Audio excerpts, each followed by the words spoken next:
necessarily. I heard somebody, I thought it was the president, but I might be mistaken, saying that there were a lot of Satanists in Congress, in government in D.C. Was it him or was it someone else?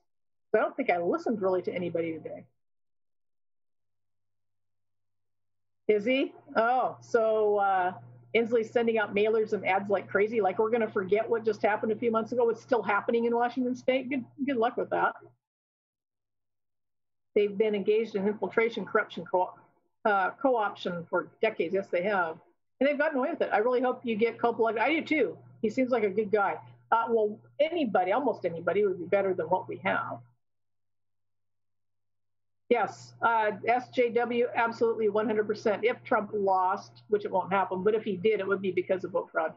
Because there's just no way. Because he won, like I said, he came into the presidency with no political background at all, which probably is what got him elected, by a majority. And after 4 years of seeing what he's done, like that man I just showed you in that video, he said he's done everything he said he would do. He's done it. And he's like, that never happens. So people saw that he was good for his word, and they like that. People like that. And you think that there are going to be less people voting for Trump this time? Impossible. Absolutely impossible. He's done nothing, literally nothing, to lose votes. That's right. Patriots have no skin color. I see Paul Revere's in the house. You guys are gearing up for a great show, I bet. I see Paul Revere's finger. I don't know what he's doing. Lisa. Good night, no regrets. Yeah, well, let's get a fingerprint. Hello. Busted. How you doing? How you doing, Thumper? How you doing, Paul? Doing good. How are you doing, Chris? Oh, good. That was a fast night. Had a good time. Did you see the video that I played earlier? No, I missed it. I was. Oh, it's in the chat. Let me see if you were in there. I think. I'll copy it and paste it back in just in case you can't see it. It is stellar. Oh my God, I love this guy. Everybody's going, I love that guy. He's awesome. He's in New York City. I think he's a cab driver or something. Whoops. Oh, you're talking about the coach and I-70 showed him? Yeah. Yes. Oh, I saw that. I saw it when they played it. I think there's a link in case you want to play it. Yeah. That guy was awesome. Yeah. And he's an American. He's just an average American, but no less. He's living in New York City, in the belly of the beast, living in New York City, and he's got that attitude. It's like, wow. So, yeah if you think people aren't awake, and you just look at that and think. What amazed me is you can't tell a book by its cover, right? Yeah, exactly. Yep. Anyway, I'm going to let you guys fire up the engines and tell everybody good night, y'all. Thank you. And thank you, No Regrets. Thank you once again. And thank you all for being with me tonight. I appreciate it. And y'all stay frosty and keep your chins up. We're going to win this. No doubt. No doubt at all. So much love to y'all and enjoy Hyperdrive with Paul Revere and Thumper coming up now. Yeah. Good evening, everybody. How you doing tonight? We're just having a ball here, aren't we? Oh, what an evening. And I'm trying out a new monitor here. I decided to get a bigger secondary monitor and trying to figure out how to get all the new screens that I've got to deal with here arranged, and that's always fun. And so let's see, who all do we have out here in the chat tonight? Let's see here. I see Legacy of QAnon, No Regrets is out there. Heidi Jensen, Gavin Giant. Oh, there's a Chris Croy out there. Okay, I wonder how she's doing tonight. PC Native, good evening. How are you? Patty J, good to see you. And Legacy of QAnon is in the house. SJW 9000. Is that a model number or what? Donald J. Link, Kimi Milu who? Okay. Kimi Lu who? Okay. I think that's maybe from a Dr. Seuss book or something. Evans surfs the web. Good evening. How are you doing? And then we have B Mini Twist. Okay, Croc 45. And let's see. And there's Danusha out there as Velvet. I'm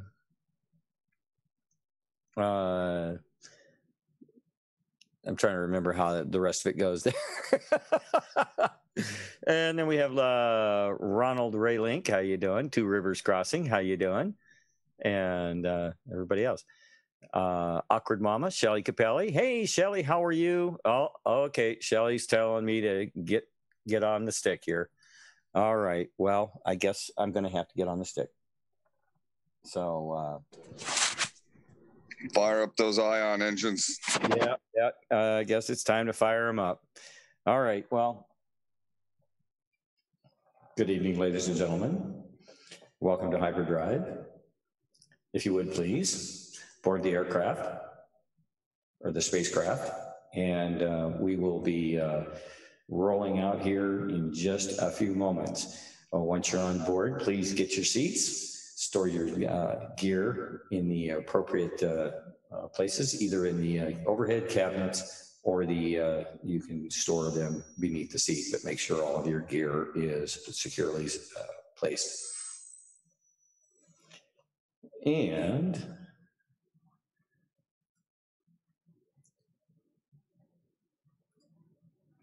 please buckle your seat belts. 3, 2, 1.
And here we are, 40,000 light years.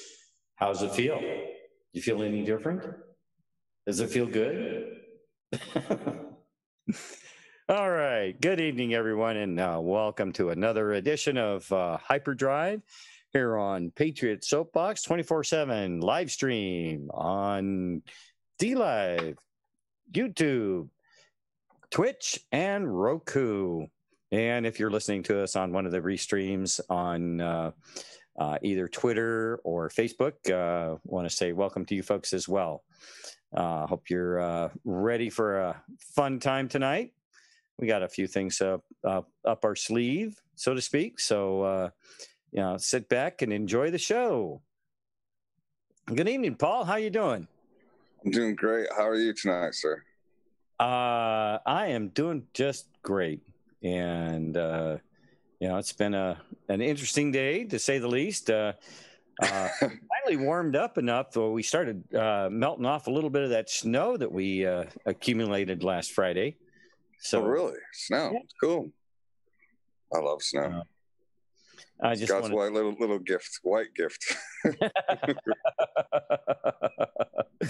Oh, let's see. Yeah, and I noticed Child of the King is out there. Sent a little message to you. She had this funny little GIF that she placed in there, and it was like trying to figure out whether that's her driving or me driving. So it's always good to see old friends out there in the live chat. You guys are awesome. Thumper, that music in your intro just really hits me for some reason. I don't know why. And what you've done is just fantabulous. I don't know what else to say. The whole intro, the whole, spaceship theme, the whole God wins, everything in that, all those little comments you put down on the bottom of the spaceship as it starts up.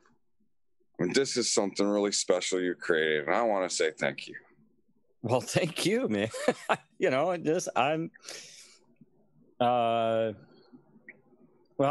Thank you. It's moved me a little extra tonight. Interesting. Well, yeah. What we do here is, we're all inspired to be here. I wouldn't be here if I wasn't inspired to do this for many, many reasons. So much of it is we've gone through so much as a people, and I'm not talking just the American people. I'm talking about globally what we've been through, and what I truly believe that this whole thing represents is we're going to be moving into a whole new wonderful world, but to get there, it's we've got to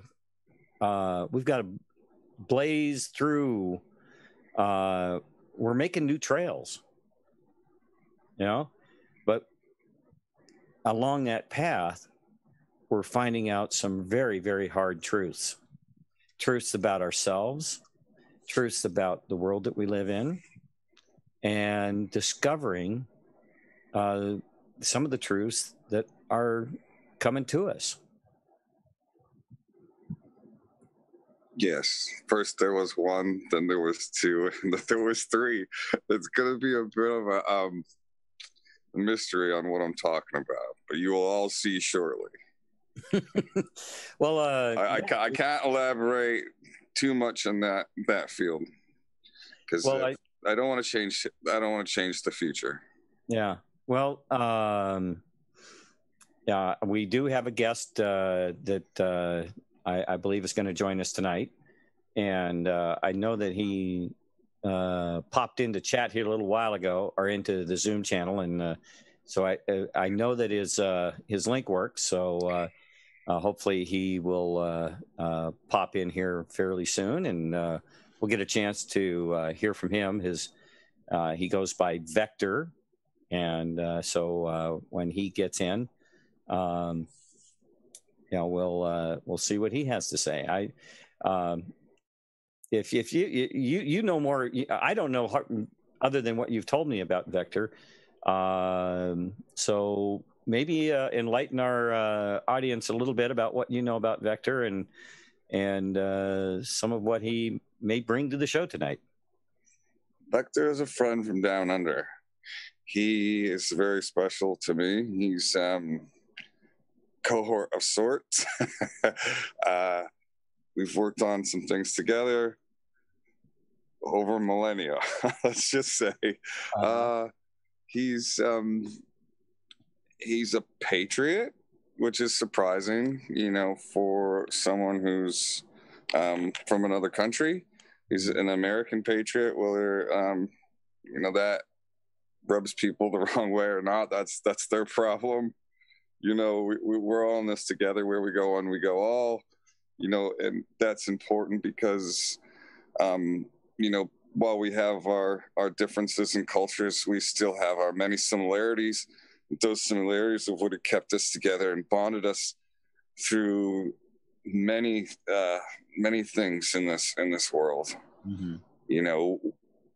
He's led me to information about root race. He's led me to information about other things. He's backed me up on things that we've found together. Yeah, I can't wait for him to tell his story a bit. So if that's what he wants to do, yeah, it's I'm looking forward to it. And by the way, just to kind of, a lot of the intro, as far as the music and the first part of the intro, that was done by Fortunate Patriot. He found the music, and when I heard it, I was like, "Whoa, dude, you nailed it!" So I can't take credit for the music because Fortunate Patriot did that, and he's one of our patriots from Oregon, and and he's been on and off the channel, but he has to work for a living, and it keeps him on the road quite a bit, so he's not able to join us on the channel quite as much as he used to. But definitely a great guy, and that first part of the hyperdrive intro to him, and then I got to playing around with my editing program, and I came up with the second part with the moving screen and the because now the spaceship that you see, the spaceship design, that was done by another patriot that we haven't seen in a long time. And let's see, I'm trying to remember what he went by. But he made the graphics for the spaceship window, and made it with a green screen for the window part so that we could put something in front of it. And I started messing around with that on my my editing program, and that's where the Starscape came from. And then when DC and I were doing the show together, we had funny stuff, kind of inside joke stuff showing on the screen as it played through. And then I updated it after DC left the show, and came up with the QAnon stuff. And I thought it was because those are some of the Q posts that really inspire me, that tell me that there is so much more to this, even to the point where when you start talking about you have, one of the Q posts says you have more than you know. Well, what does that mean?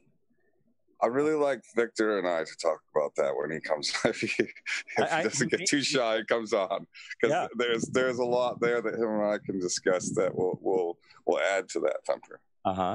Because if you want to talk biblically, all truths will be known, and that kind of a thing. But do we know them already? It's just we're not capable of realizing them. Okay, are they already embedded in us? Is already remove that capable part. Just take that part out of there. We're capable.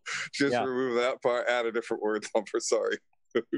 Well, are we tuned in yet? Let's put it that way. Yeah, it might be a timing thing. Yeah. And I agree. I think that's very much what's happening, and as a result, you get a lot of what's going on these days. I mean, people are complaining that there's a lot of anxiety right now because the future looks so. Where are we going from here? What's around the corner? What's once we climb this mountain, is there another one? Is there another one after that one? We all have some ideas, some aspirations as to what we think it might be, but we don't know for sure. Or do we?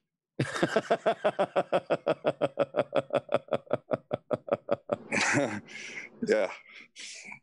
What do we know? What do we actually know that's like hidden inside of us? That's an amazing topic, let alone been talking a lot about this too lately with different people. Well, right now Victor isn't in the in the Zoom meeting just yet. He was earlier, and then he popped out. So okay. But if you have some way of telling him, he can go ahead and connect to the meeting to go ahead. In the meantime, with all of this anxiety about elections and who's going to get arrested next and just where we are going, I thought this next article, it's not really hyperdrive-ish, but I think it might, and I haven't read it yet, so I don't know. So I'm kind of hoping it sheds a little bit of additional light on the subject. Hey, Sydney 252, how you doing? Good to see you out there. And Charmaine Park, W2 Digital Design. That's Charmaine. That's who did the graphic. Yeah, thank you for that. I appreciate it. I was just drawing a blank there.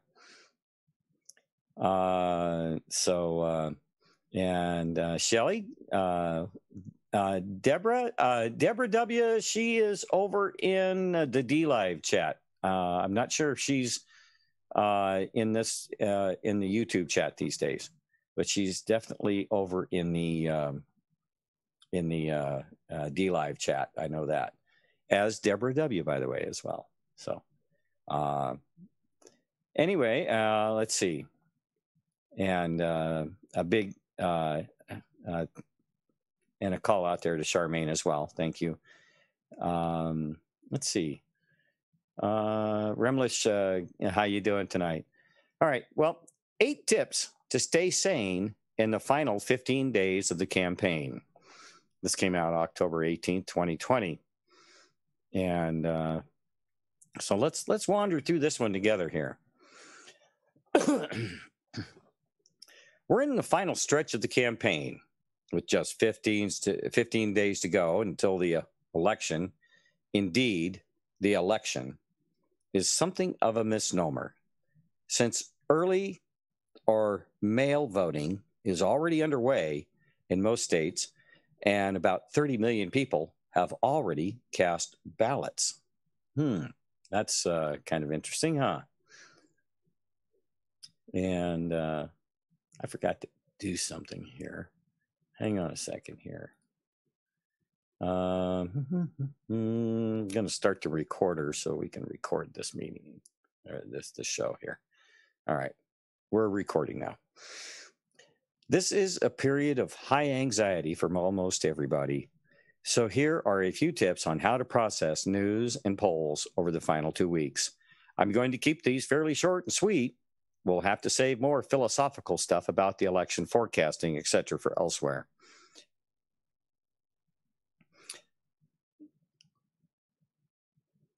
Let's see. I think that's okay. Number 1, keep the context of the COVID-19 pandemic in mind. The most important story in the country is that 210,000 Americans and counting have died from the coronavirus. Plus, virtually everybody's lives have been disrupted in some way by the pandemic. And far from the U.S. having turned a corner, cases and hospitalizations are growing again in most parts of the country. President Trump's approval ratings on COVID-19 are poor, too, considerably worse than his overall approval numbers. The pandemic isn't a news story, but it's liable to be more important to voters than, say, whatever is in Hunter Biden's emails.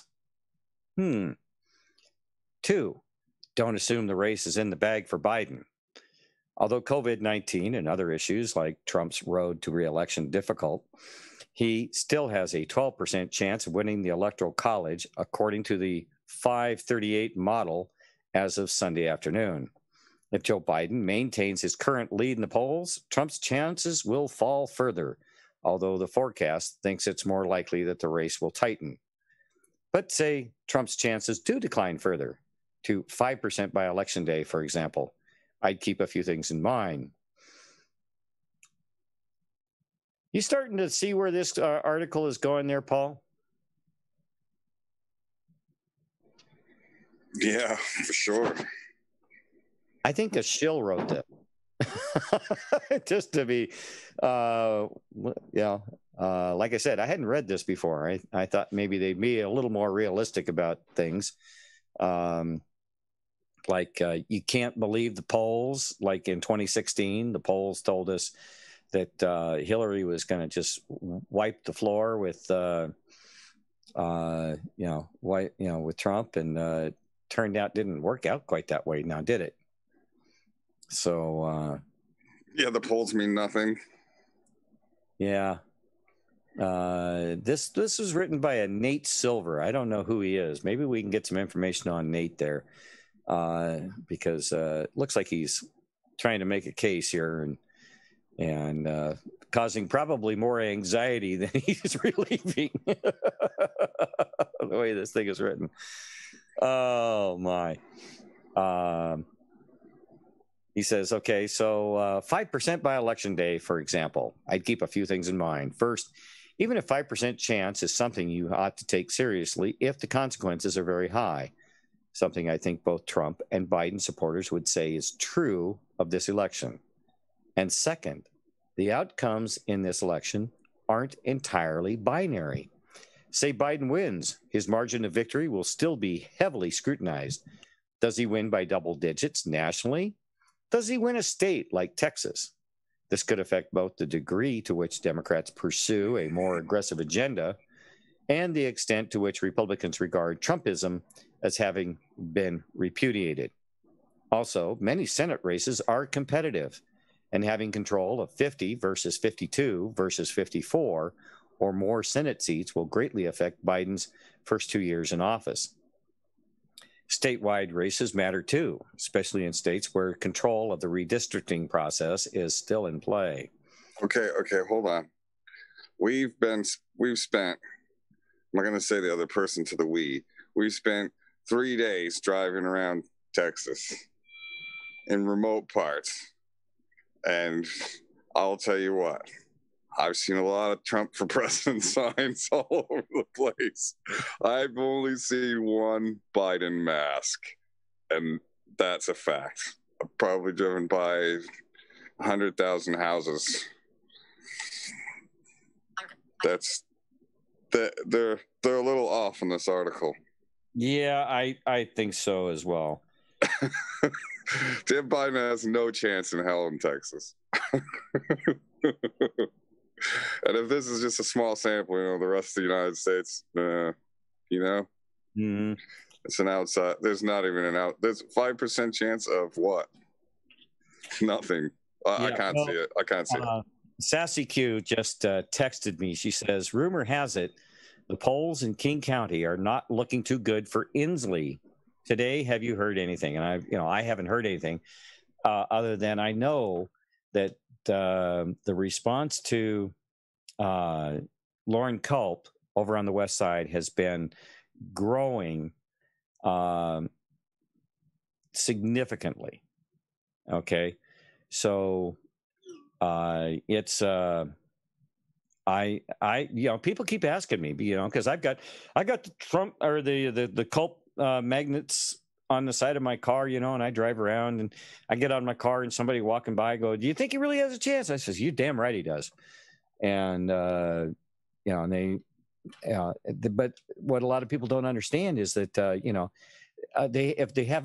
if they haven't been over to the west side of the state and seen the number of signs over there. Now King County is a problem because so many people live in Stackham and Packhams, and you can't put out yard signs in a Stackham and Packham, but you can put one in your window. And but I've had people who I delivered signs to for the campaign call me up and they say, "We just got back from the west side and you should see all the culp signs over there. It's incredible." And Ghost of Patrick Henry says silver is fake news. Nate Silvers allegedly uses statistical analysis as someone else. Okay, well, that's good to know. Mustang Mary says Nate Silver is a POS. Okay. plus they posted at 4:44, the minute 4:4, which is Obama's signature. Yeah, I thought that was kind of interesting. Yeah. And then number 3, he says, but also don't buy the narrative that polling is broken. Polling is an imperfect instrument. It's a manipulable outcome. It just, President Trump has been making that point at the rallies. Oh, I'm sorry, the peaceful protests. They're right. Polling isn't broken. They've co-opted it. Yeah, there's a big difference. So they're not lying. That's the truth. Yeah, it's not broken because they've made it in a certain way to make it come out a certain way. It's rigged. So it's not a perfect instrument. So more so in some years than others. However, 2016, while far from a banner year from the polls, was not quite so bad as some critics assume. The national polls were pretty good. This guy he's smoking his own stuff here, man. I'll tell you. And Trump's wins in the swing states were not that surprising based on the close margins in those states beforehand. Meanwhile, 2018 with the midterms was one of the more accurate years for polling on record. Did they ever consider that maybe we let them keep the House? Because, Q did say, the Senate was the key. Right? It's the easiest way to expose themselves. Let them put their necks out. Yeah. Give them enough rope and they'll hang themselves with it. And they certainly proved that point, didn't they? Why, yes.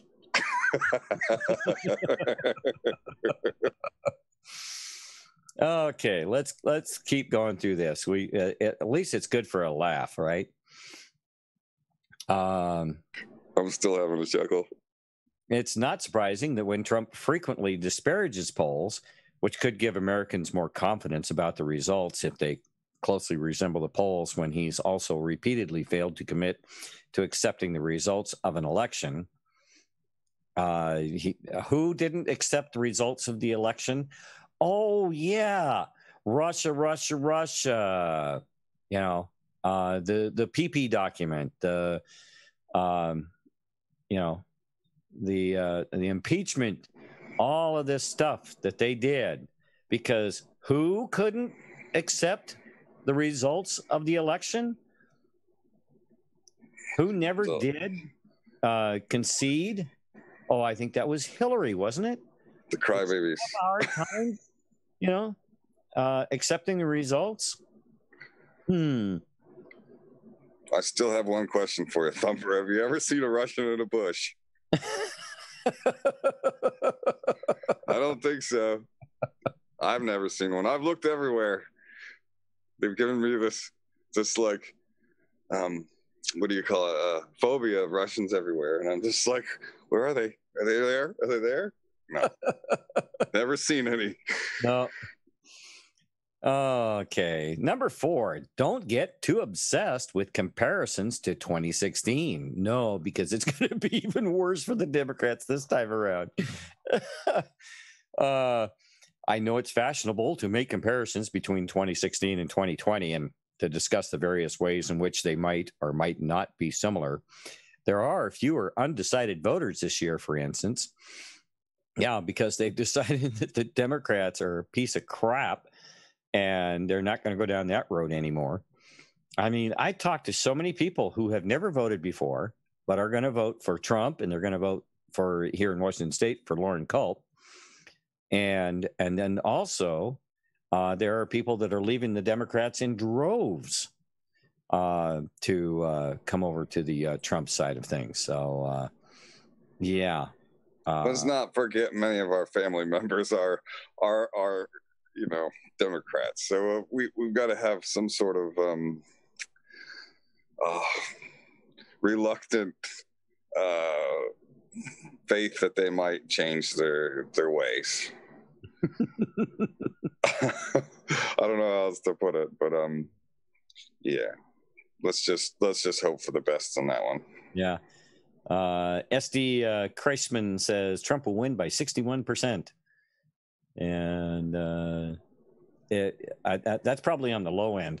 They don't like that. What's the electoral college, because that takes the cities right out of it. So they don't really like that very much. Oh man, I tell you what, if it weren't for the electoral college, we would be ruled by Los Angeles, Chicago, and New York City, and well, probably Pennsylvania or someplace like that, where it's just population, and you notice where those populations are. They're in the areas where people live in a bunch of stack and packs. They're all crammed together. They're so much more susceptible to this collective mentality, in my opinion, because which is kind of interesting, because this whole pandemic thing, what does it cause people to do? Okay, work from home. They don't have to move into the city. Those people that are living in the city are moving out. I haven't been able to get them on air, but I've had several stories where the rents in the big cities are just tanking because people are moving out, because now they don't have to live real close to where they work, because they can't go to work anyway. They have to work from home. So if they're going to work from home, they're going to get the heck out of Dodge, and they're going to go live someplace else where they might have a yard that they might have to mow. They might not have to deal with carrying their groceries up an elevator 20 stories or something like that. If they got a yard, they got bushes. They better be checking them for Russians. Yeah, you never know. Heavens forbid. And wait, on top of that, they might have to exert themselves and actually do something physical and actually take care of their property. Yeah, there you go. No. Or have property, like buy a house, or even there's a lot of people. How many people in New York don't even own a car because it's so expensive? Because if you own a car, you have to have a place to put it. You can't just park it on the street. And, I've heard about, the cost to have a parking spot for a car in like New York City is absolutely ridiculous. Now, that's not necessarily the case in Los Angeles, because California has always been more of a vehicle-friendly state. But New York City, people there talk about how they can, everything is within a 5-block radius of them. you know, everything they need, groceries, restaurants, you name it. So, you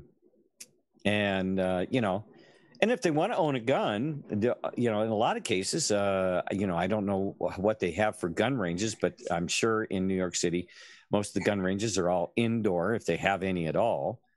And, you know, and then over in New Jersey, you know, they make it so impossible for you to even carry a gun from your house to a gun range. And you know, in New York City, they tried the same thing. There's been, you know, some court cases that came up. So if you don't have to own a car, you don't have to worry about taking care of a car. If you don't have a yard, you don't have to worry about taking care of a yard. All you need is a leash for your dog if you have one, and you get to walk the dog on the sidewalks of New York. Maybe you know, if there might be a park close by, I don't know, where you can take the dog, but it always has to be on the leash, I'm sure. Have you ever flown over New York City? You know, I've never been to New York City. If you fly over New York City, you'll ask yourself, looking down, where is the parks? You know, other than Central Park, you don't see anything. There's miles and miles and miles of concrete buildings. You know, it's like, well, it's like a lot of cities. You know. Well, one thing, you know, when I was with the Blue Angels and we were traveling all over the country, doing air shows and things like that.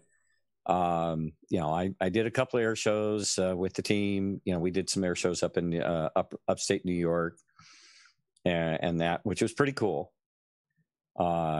Upstate New York and everything, but there were a couple of shows while I was on the team in the New York area, but I never went on those shows. I never really had a desire to go to New York City. Just, I don't know, just never really had the desire to go. And it's not because I just don't think I'd like it. It's right up there with LA. You fly in, you want to fly out. That's what I've done. I've been through LA enough to know I don't want to live there. Being down in San Diego was enough, and San Diego is really kind of nice, but you know, but I've driven through LA, and again, just not a place that, you know, trips my trigger. How many people do you know walk down through the barrio, through the bad neighborhoods in LA? I don't know. Well, you know, one, you're looking at him. I went when I was in the service. I decided to go see how rough these places actually were and what would happen, because all the rumors said if you walked down there and you were white, you were going to get killed.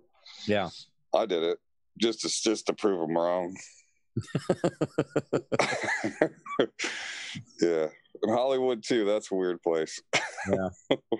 No, I you know, when I was in high school, the family took a vacation there over just after Christmas, over New Year's. We went to Disneyland and we did the whole Disneyland thing. But other than that, no, we didn't go do the Hollywood thing or anything like that. So anyway, let's get going on this article here. So you shouldn't make too much of a sample size of one election, and you should avoid thinking in binaries, i.e., that the polls will either be wrong or right. Instead, it's more of a spectrum. The larger Biden's lead in the tipping point states, the more that polls could be wrong, and he could win anyway. Wishful thinking. And there's also no guarantee that a polling error will work in Trump's favor as it did in 2016. A polling error? Really? That was a polling error. They just weren't flat out lying to us, I guess. Okay. He fails to recognize that fact. They turned up the spectrum a bit. Yeah. In 2012, polls underestimated the then President Barack Obama and Democrats instead. At the same time, while there is no particular reason to think that polls will be wrong in exactly the same ways that they were in 2016, there are also precedents for larger polling errors than the one we experienced in 2016. The final Gallup poll in 1948 had Harry Truman 5 points behind Thomas Dewey, for example. But Truman actually won by 4 points, making for a 9-point polling error. A polling error of that magnitude probably would be enough for Trump to win the Electoral College, although not necessarily the popular vote. Number 5, don't pay much attention to individual polls. Wait for polling averages to move. This is perhaps the single piece of advice we give most often at 538, but it's especially important in the final couple weeks of the campaign. After a lull this weekend, there are likely to be a lot of polls the rest of the way out. On any given day, it will be possible to take 2 or 3 best polls for Biden and tell a story of his holding or expanding his lead. He says nothing here of what's actually happening. It's going the other way quickly. Just keep mentioning Biden, but never mentioning Trump. Yeah. Or the 2 or 3 best polls for Trump and make a claim that the race is tightening. Resist buying too much into those narratives. Instead, turn to polling averages like 538s. Oh, let's get the little plug in for these guys. That's psychological. They're telling you what to do. Resist buying into too much into these narratives. That's like total propaganda right there. Oh, yeah. It's like it doesn't get any more propagandized than that. It's telling you exactly, resist. Like they're telling you exactly what you need to do and how you think. This is crazy. This is absolute ludicrous. And then, listen to the rest of the sentence here. 538s that are smart and distinguishing the signal from the noise, right? Mm-hmm.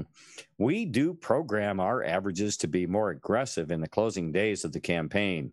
So if there's a shift in the race, our average should start to detect it within a few days.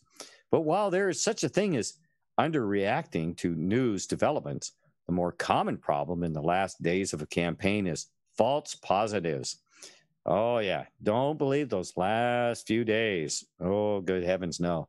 Especially when, Hunter Biden's laptop and his escapades with teenage girls and family members, teenage girls, and his collusion with Russians who used him to get close to his dad, or his dad used him to get money out of Russians that was being laundered from the money that Biden was arranging for Ukrainian businesses. nor the China problems. Yeah, and then we have those are the big ones. Yeah. Don't forget the or please remember the China stuff. Yeah. Bobulinski, what is his name? Have you listened to that interview? It was pretty good. Absolutely. Yeah. That is it is way over the top.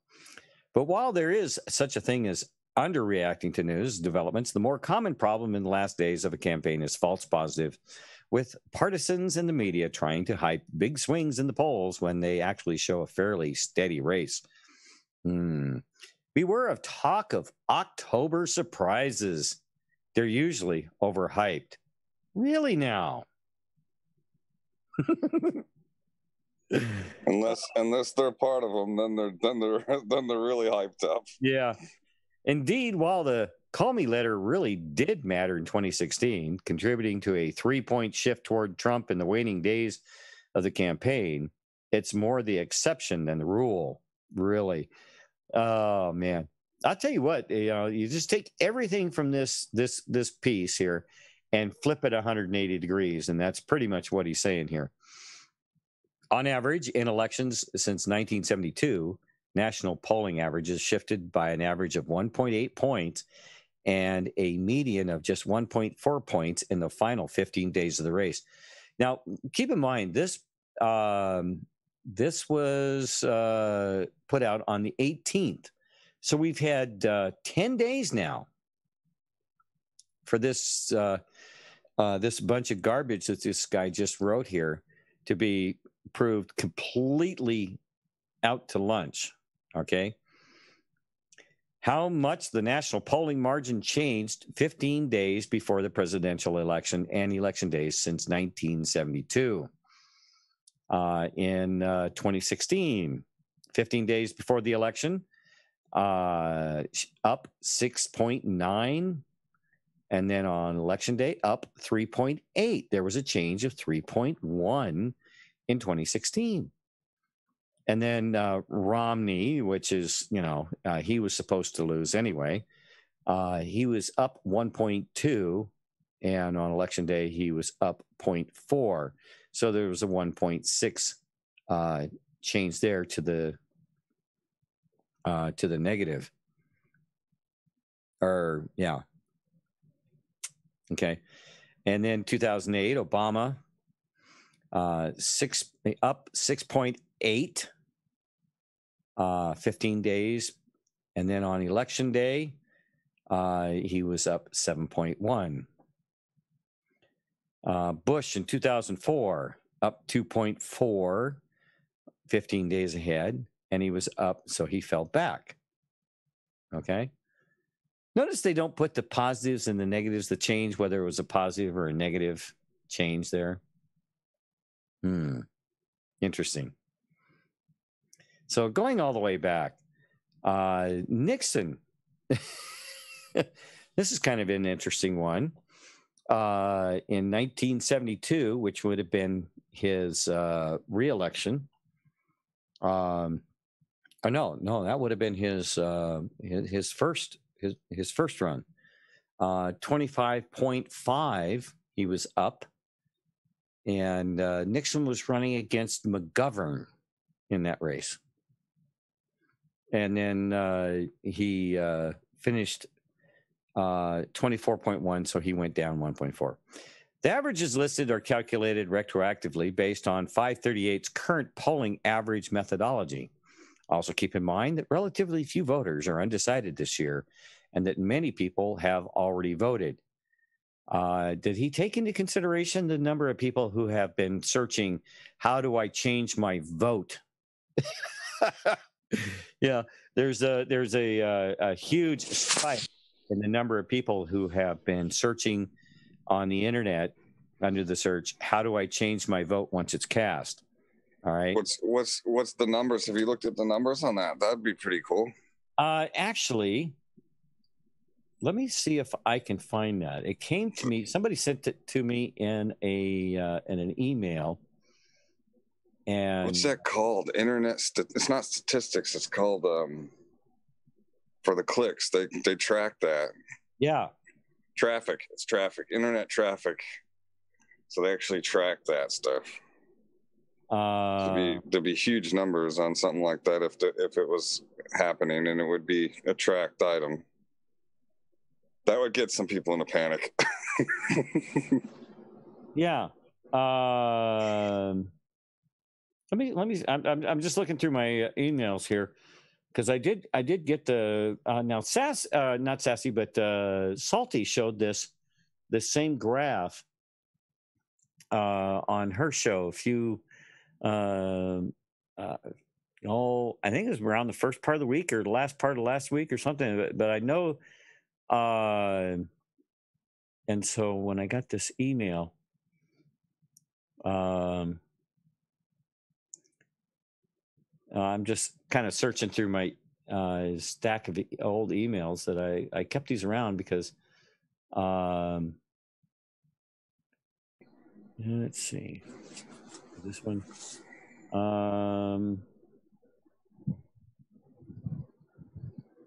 Let's see what this one says here.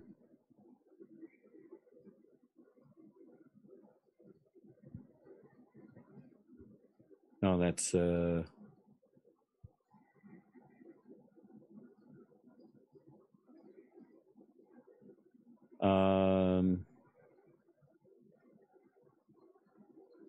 You sipping on coffee tonight? I could really use one, but I can't get up and make one. It's too late here.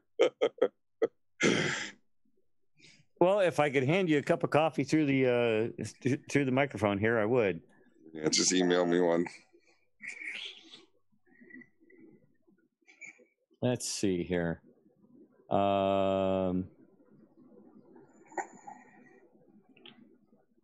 let's see here. Where did you get this article at anyway? This is pretty It's pretty bizarre, isn't it? I forget where it popped in. I get so many of these things sent to me that it's quite comical actually to see how lopsided the thing is. A bit. Even if they prayed to their evil, sick, twisted, yeah, then this still wouldn't come true.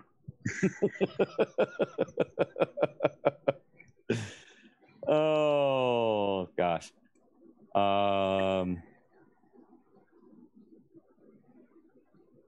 You see those little bits and pieces here and there that were seeing people walking off the Biden campaign after the whole China collusion was broadcast. They're like, oh, we're done.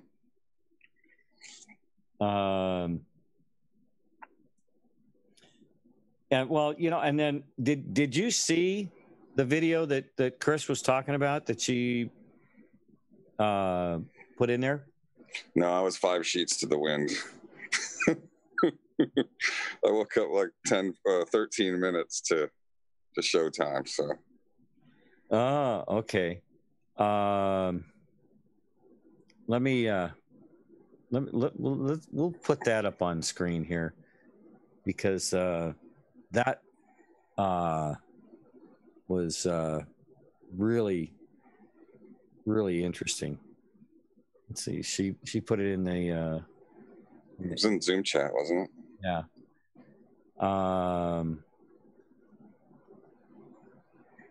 Oh yay! Hey. And I see that Vector has popped in here.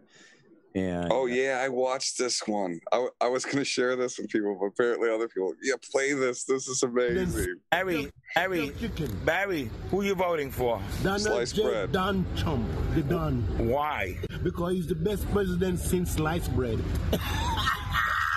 That is funny. The man do what he say he's gonna do. I never seen it yet in my life. Everything the man say he's gonna do, he do it. Then his sister, his family trying to put him down. She don't even know what a great man this man she have in her own damn family. He's sick. This girl, she get paid to talk garbage. The man is a genius. What about the man could fix numbers and it's all the bottom line is account receivable and accounts payable.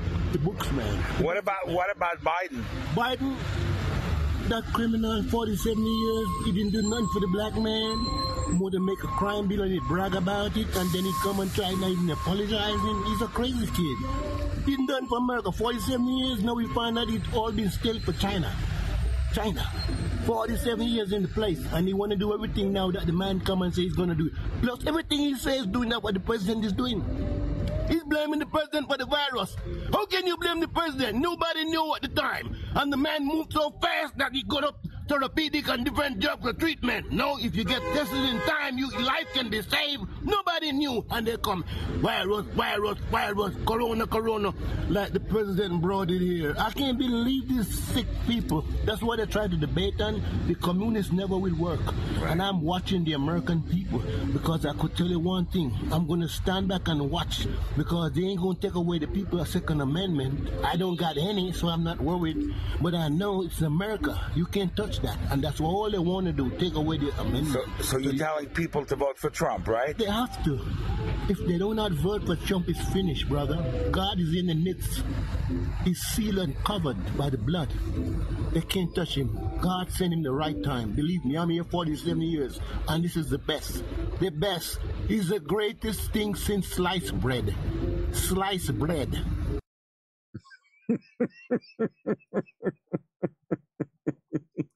Sealed and covered with the blood. That is absolutely awesome. I was just writing that in Chat Thumper. I'm like, that's great, isn't it? And my thing is the greatest thing since sliced bread. We need to make that the new meme. The greatest thing since sliced bread. I love that. Oh yeah, absolutely. When I was watching this, I was looking at this guy, and Yeah, and here's my comment.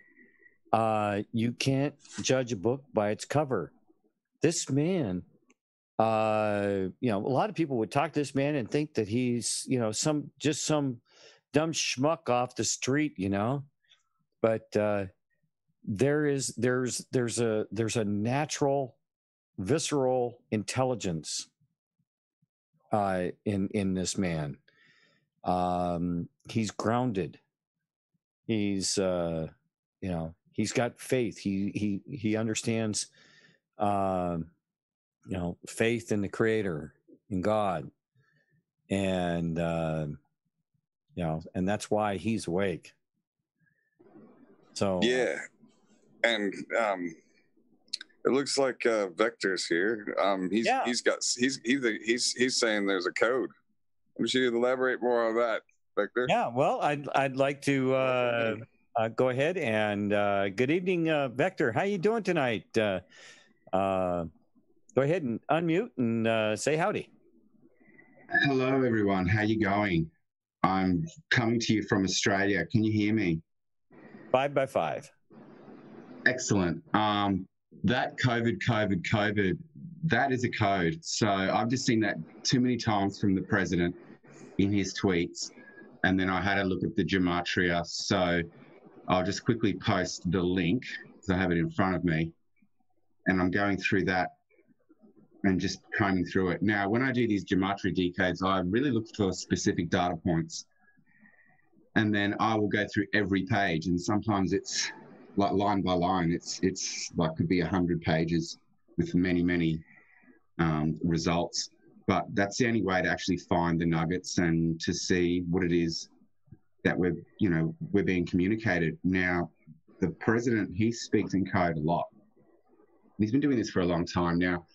I started doing this because Serial Brain 2 started at the beginning, and I got the idea to take the capitalized letters from the tweets of the President of the United States, and some others I've taken to a much higher degree, but I've done just so much work. I've done at least 300 decodes, and not a lot of people have seen this work, but I really would like to promote it a lot more because it's just so deep and people brush over it, and I just don't think that they're giving it the justice it deserves. So back to you guys. All right. Well, I grabbed that link that you gave me, and I'm sharing it with our folks out there in the chat. And would it help if I brought that link up on screen and you could? Absolutely.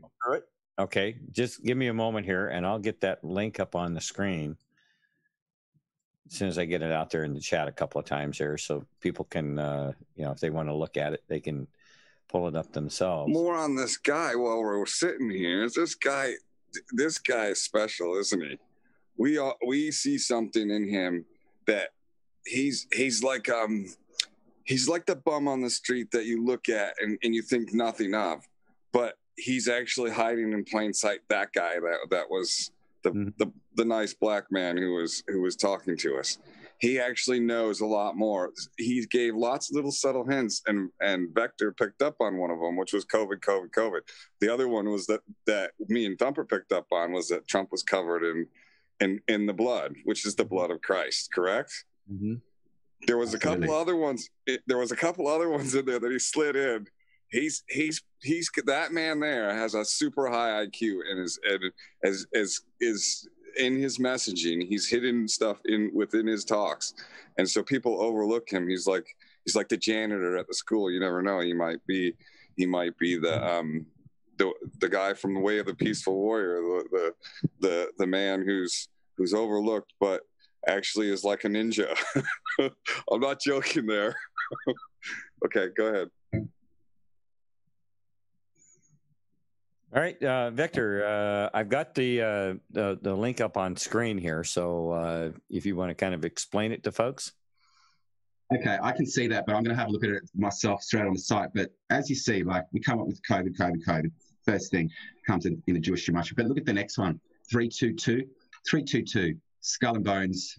I mean, straight up. So if you haven't read one of my post that I did, codes and decodes, the Masonic War for the control of planet Earth, and I start to put forth my idea for this coding message, because I kept seeing patterns and I knew there was more. And going through the Gematria, I saw something called the Icesian codes.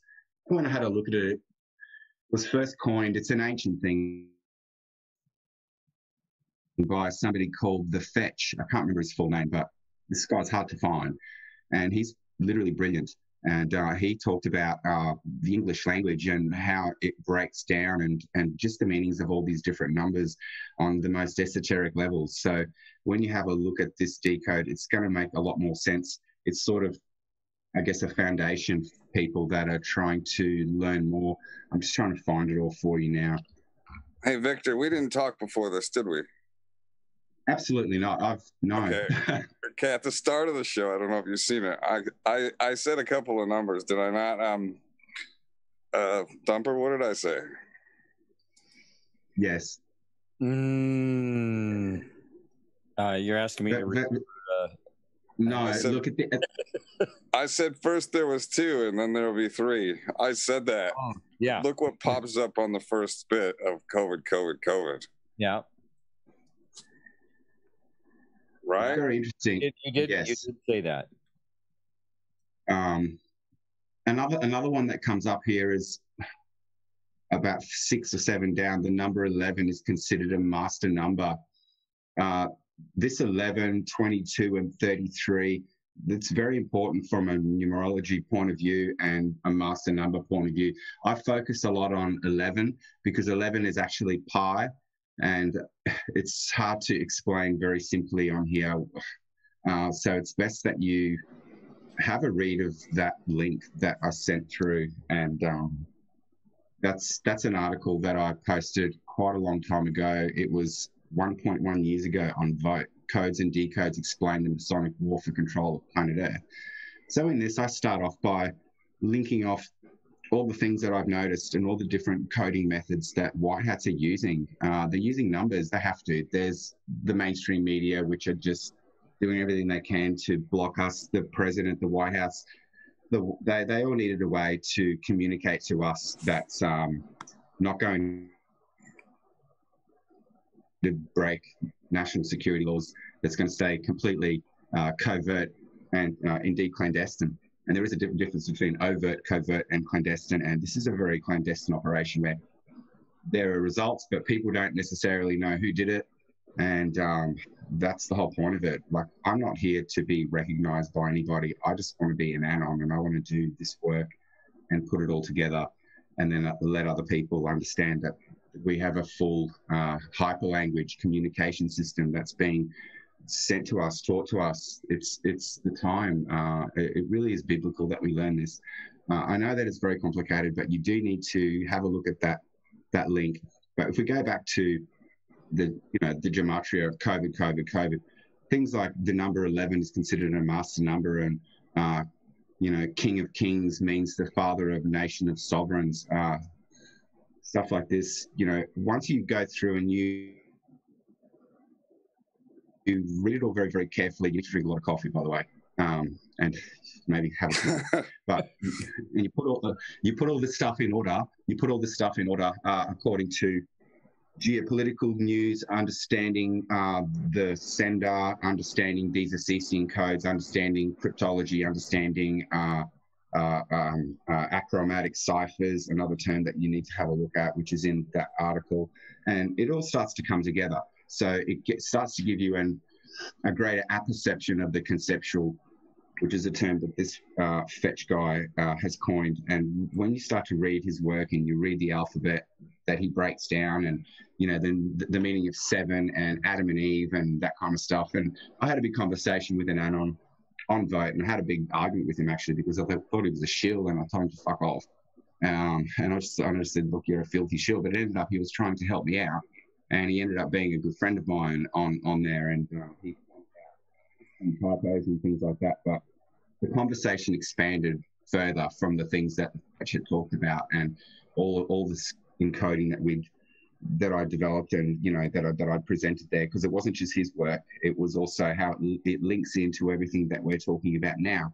When we're talking about codes, we're talking about colors, sounds, geometry, and how they all are pretty standardized in certain ways. And when you break them all down esoterically, they have multiple meanings. And when Q talks about things have multiple meanings, double meanings, he means that in so many levels. Mirrored, reading things back to front, as is done in Hebrew. Having a look deeply, especially using root math and timestamps when people are communicating. The bad guys have been doing this for so long. I have a look at all of their timestamps, and I have a look at the numerology, and I see all of their 322s and 32s and stuff like that. And I see all the stuff that the White Hats are doing as well. And I knew that these numbers meant something. So after 3 years of just being an autist and staring at the stuff for hours on end, I think I did it for about 1.5 years before I started posting anything. I knew that I had it dead to rights and that I'd cracked this code. And I really didn't know what to do with it. So, I mean, here we are. Hey, Vector. Yes. What about the white rabbits? White rabbits. How do we explain that to them? Like, I mean, you can explain it, but what I'm saying is because I'm sure probably 99% of the audience hasn't seen the white rabbits you showed me. When they see the white rabbits, I'm sure you could link one to Thumper here, right? What are they going to do with it? It proves that this has been going on a long time, correct? Absolutely. It's not a new thing. It's not something that I've somehow invented or anything like that. I'm seeing the patterns and I'm putting it together, and a lot of people are really missing the much deeper esoteric symbolism at work here. Remember, the Illuminati, this is their thing. This is what they do. What about the white rabbits you showed me that were like from the 70s or the 60s or whatever? You know, those capital letters hidden for 50 years. Yeah. Right? How do you explain those white rabbits? I mean, do we have time travel happening? Is this what's going on here? Well, even if we didn't, we're let's say we didn't, and we've got those white rabbits that appear. We're like, wait a second, they were coding this stuff back then, right? So if we don't have time travel, then we have to admit that they were coding stuff back then, correct? Absolutely. Predictive programming. They've been programming these things for a very long time. They've probably known that these events were going to happen just by the virtue of the numbers and their deep analysis of these numbers and what they mean and how they code these into dates of when they want things to happen and why they did things on 9/11 and how that relates to 7/11, why they're doing things with COVID and 201, and they're predictably programming everything, and we're living in a holographic universe. Okay, so that's the first thing, just so that everybody understands what's actually with happening. Pi. You mentioned Pi before. And you saw that decode I did today, and it was with the tweet from someone helped me with, one of the Anons helped me with, showing me that Trump's tweets had misspelled Philadelphia, right? Well, I didn't exactly see that, but yes. So in the middle of that, he's done a few things like that. So he's signaling, he's messaging. Sorry, you ripped down Philly. And you got Delphia, and it's actually Del Pi Ha, which is pi in the middle of Delphia, Del Pi Ha. And so Delphi being the oracle, of course, and Philadelphia. When I looked it up, it comes up with this really creepy, cyborg thing. One of the things that came up when it was about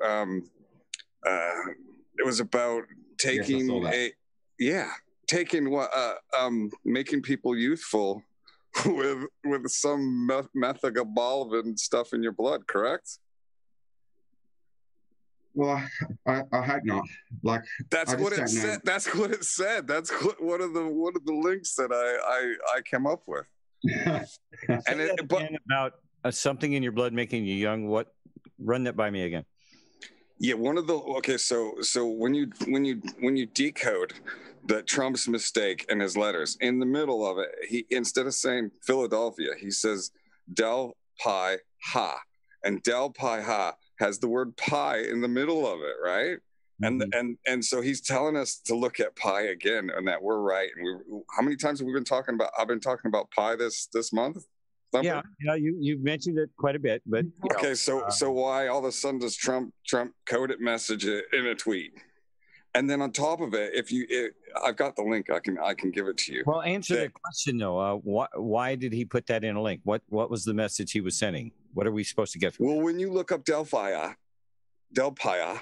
it comes up with one of the searches comes up with this creepy image of a cyborg, and then it talks about the blood and how they're looking at trying to vamp your blood to make you youthful looking again. It's creepy. So can you spell it? Delpiha? Was that the error? Yes. That's how you spell it. I'll flip screens and mute myself and go look for the article. Delpiha. Okay. So I'm looking at this now, and that comes up Jewish Gematria 107. Delete the 0. It's a placeholder, and you have your 17 there straight up. English Gematria 330. Delete the 0 again is a placeholder. 33. And Delpiha 55 in simple Gematria, same as English but different calculating method. So there's your 55.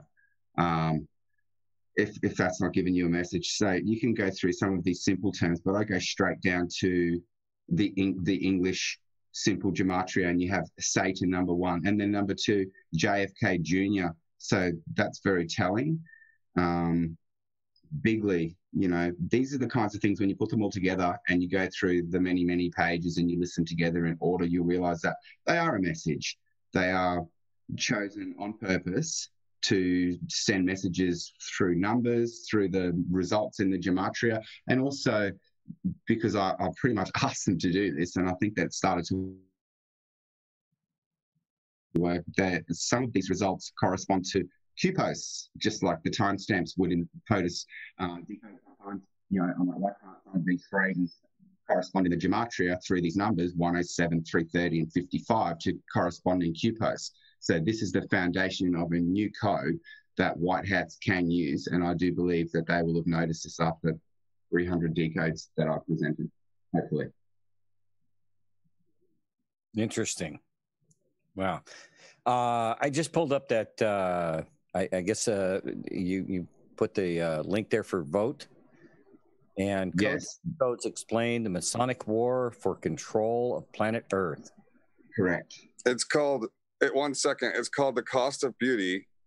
Prilocaine introduces meth amylcobalamin. Prilocaine introduced is a rare entity. It's present in this paper. The author aims to draw attention to the importance of this rare condition of reporting, in this case, a 30-year-old female presented to emergency. And then it's got this weird picture of this cyborg-looking dude called Cyberlinkia. I just gave it to you in the thing. But go ahead and read down his post. It's really cool. Are you talking about this article like that on the screen right now? Yes. Okay, let's read down through it here. Let me enlarge it up so everybody can get a better look at it. Thank you. This is a first. I haven't had anyone read this for a long time. Okay, my fellow Anons, it has now become clear and obvious to those of us paying close enough attention to events unfolding around us that we are being sent multiple layers of coded messages in a number of different ways and through varying forms of media.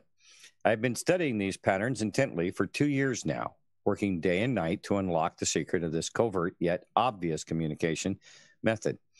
Examples of sources of messages include, but are not limited to, Twitter messages and other social media posts by prominent people. One must pay particular attention to the dates they were made and time stamps. Also, any associated files which have very specific file names. Videos put out by the White House of POTUS remarks These videos have deliberately contrived lengths, some of which I believe correspond to Gematria numbers and other numerology and occult symbolism and Isisian cryptology in order to send us messages one way. Another way is via awkwardly worded and often over-accentuated words and phrases at precise timestamps in the footage. This is suggestive of confirmation codes to anons and at times black hats. These particular numbers mean something. When one understands the occult symbolism and numerology, the Satanist practice, as well as the study of Isisian cryptograms, it becomes easier to recognize the patterns and the messages being sent and to whom. White hats are using in there, and then we have this 3 parentheses there method of communicating via symbolism, numerology, and specifically achromatic ciphers, Pythagorean geometry or gematria, concentric gematria / numbering based on 11, which is the symbol for pi in all of this, and sacred geometry, among other methods.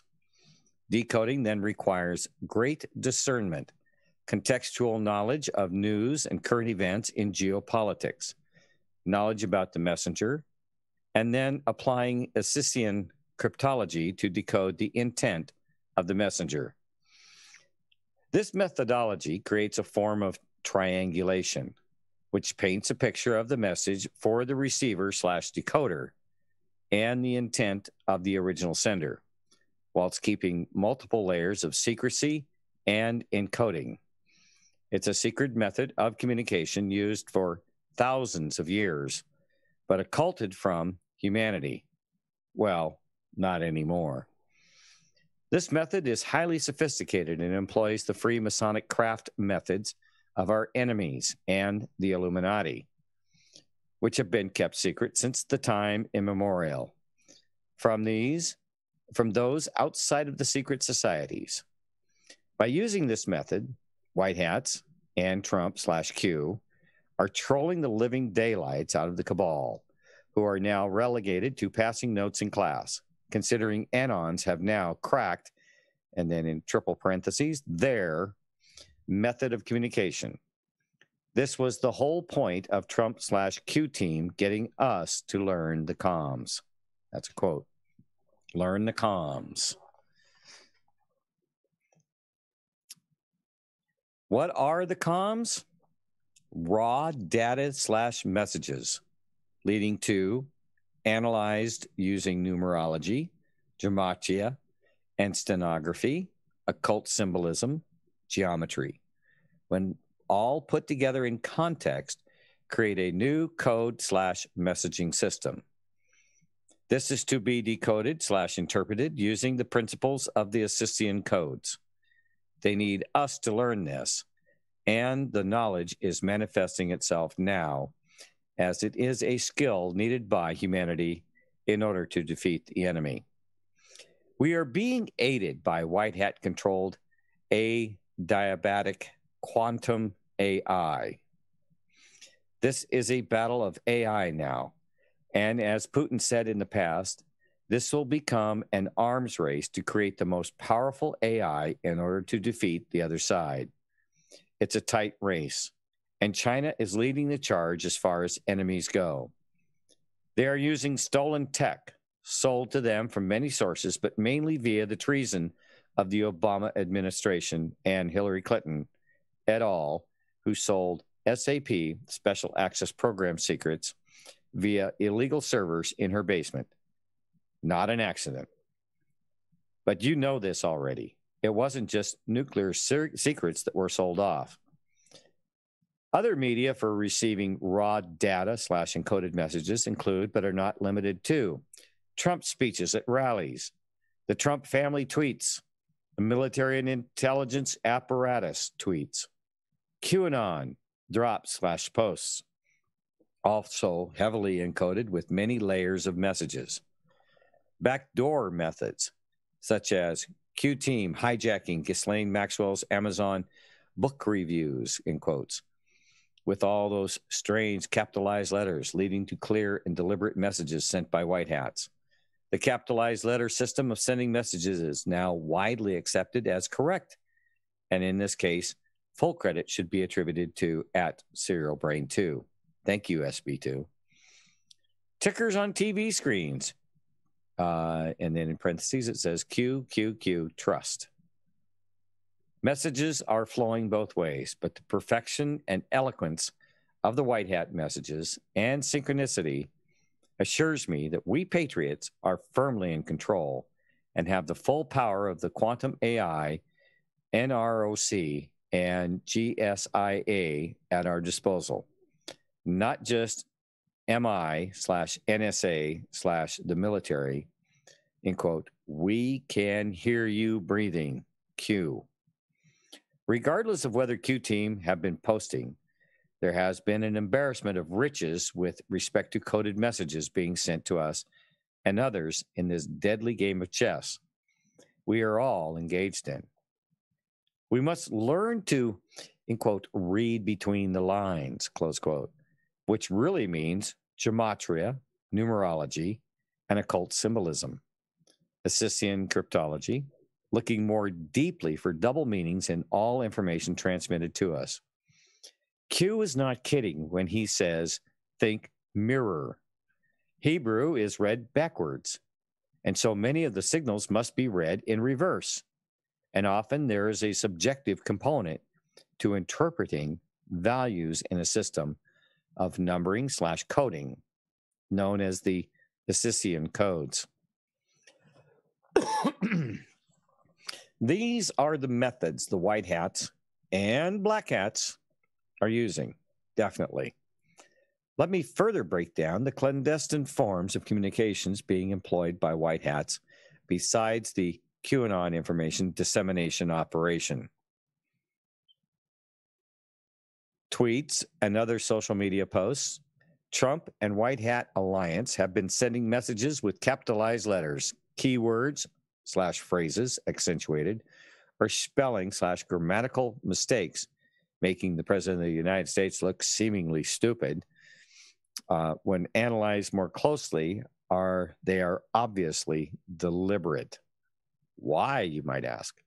Because the president is wanting to get your attention, which for many normies is focused on the mainstream media, the enemy of the people, propaganda, which is quite legal after the repeal of the Smith-Month restrictions previously in place.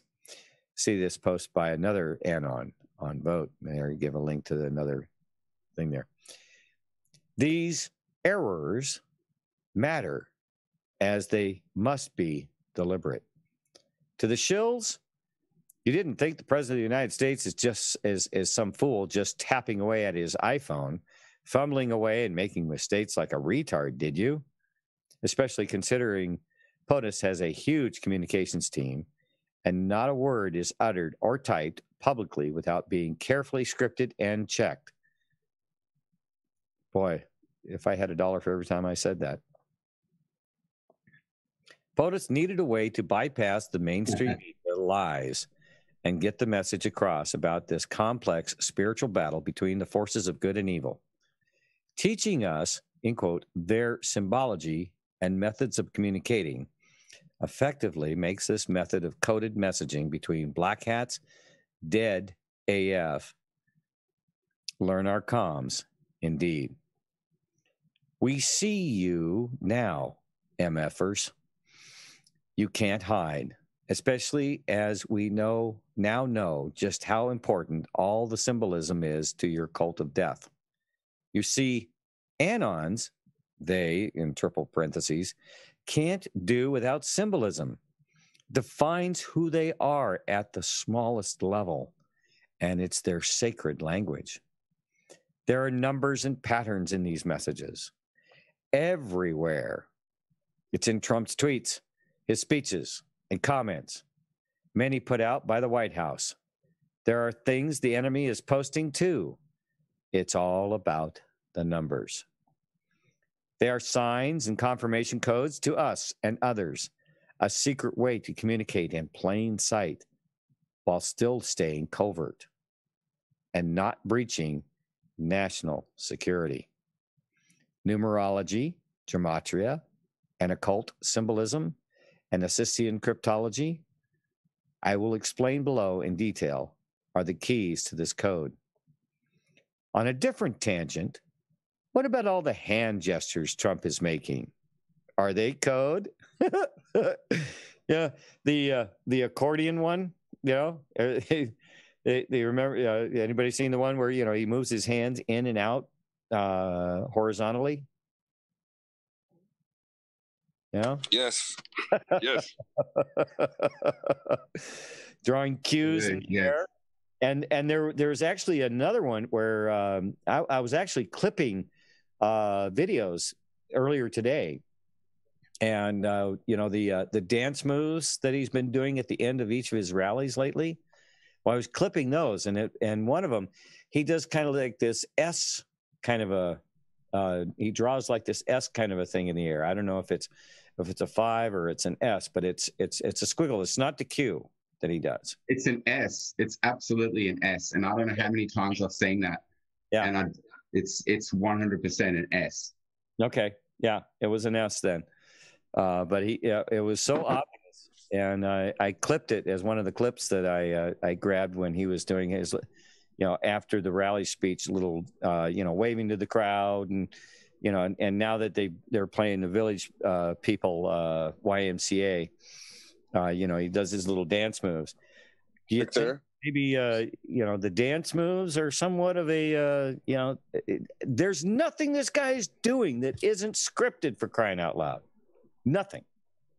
It's and the other thing with the USMCA, YMCA, replacing the Y with the US, and there's a whole decode there alone, and him doing the dance during the music, drawing attention to that, and also the Village People in particular, because just before he plays God Bless the USA, all the time he always plays Macho Man when he lands. And if you look at the order of all of that music, every single song, which I listen to religiously because I'm a crazy person and I watch everything, if you could document all those songs, there's meaning in those too.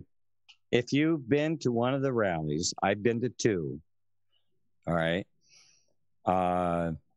And then I've watched several on TV or on the channel, and the music that is played at the rallies is the same. It's there's I can't explain it, but there is a pattern there. There's a reason that music was chosen. I know it. I absolutely just know that there is a reason why that is the music. That's why that music has been chosen, and why it's, you know, why did he change? Because you know, it's always been, up until a few weeks ago, the Rolling Stones, "You Can't Always Get What You Want" was the song played at the end of the rallies.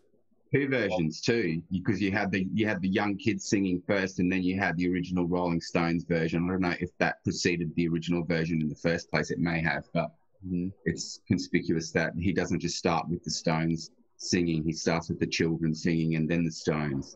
Mm-hmm.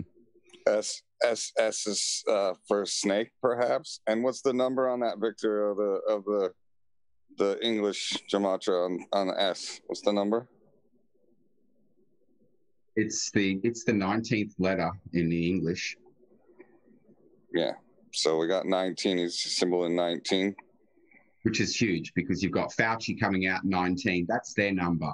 It's the whole 9/11, 9, whereas Patriots are 17, God is 71.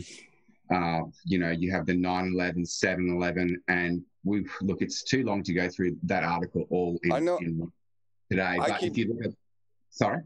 No, I keep seeing the 9/11 in the numbers of the posts. So when I'm reading the posts, I'll look at the numbers and I'll look back, and they all end up adding back to 9/11 on the ones that he thinks he's trying to point to people being guilty for being conspiring to 9/11. That's how deep we are into the Q posts, folks. Yeah, that's what absolutely. we're seeing. I'm seeing it all over the place. And 777, that's Lamech, and that's from the Bible. That's from Genesis, and that's Trump's number. There's no spinning across that. This stuff is such a wig out. No matter how long you do it. I love this because, well, this is something else that I can't explain. But when this whole thing started, and the first thing that drew me to President Trump was when he went to Saudi Arabia, and he sat up there in front of the Saudis and gave that speech and talked about sovereignty in Saudi Arabia, of all places. And I never heard a president talk about sovereignty the way he did. I mean, it just blew me away. And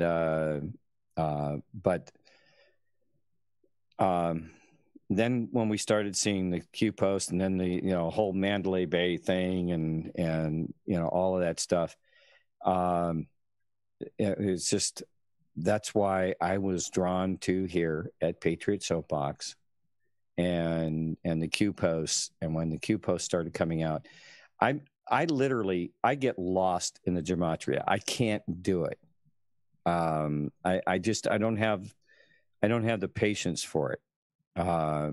But I understand. I don't understand the specific message, but I just know that,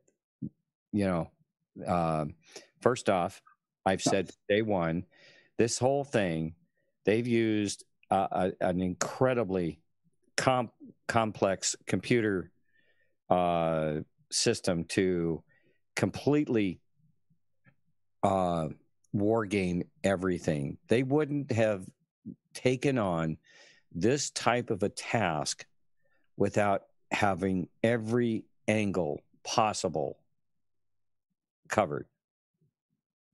And may I say, I think the only thing, sorry to interrupt, I think the only reason I've been able to see these patterns is because that's one of my main skills, and I'm kind of autistic, and to put it lightly, and you really wouldn't know it to meet me necessarily, but I don't give up on problems, and I've had a background of solving very complex problems. I'm a former financial planner, and I've worked in banking, and I'm a big blockchain enthusiast and cryptocurrency enthusiast, and I can see the quantum financial system coming that people keep denying doesn't exist, and lots of things like that. But it takes a certain dedication to do this. I started reading this stuff as soon as Serial Brain 2 gave me the idea about 3 years ago, and it took about a year and a half for me of just reading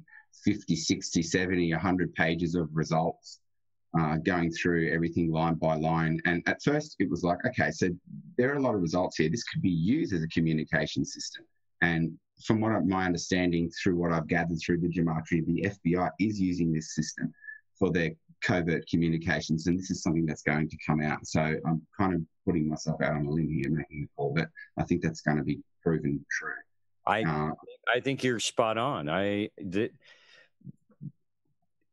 need to excuse myself for a minute because my coffee filter is full. No worries. Back. But so how do you go ahead? Sorry, Thumper. No, it's incredible. And Vector, don't go anywhere fast because this is. I'm here. I'm right here. I'll roll myself a cigarette and I'll keep listening. That's awesome. Well, I know Paul will keep you busy here. I'll be right back.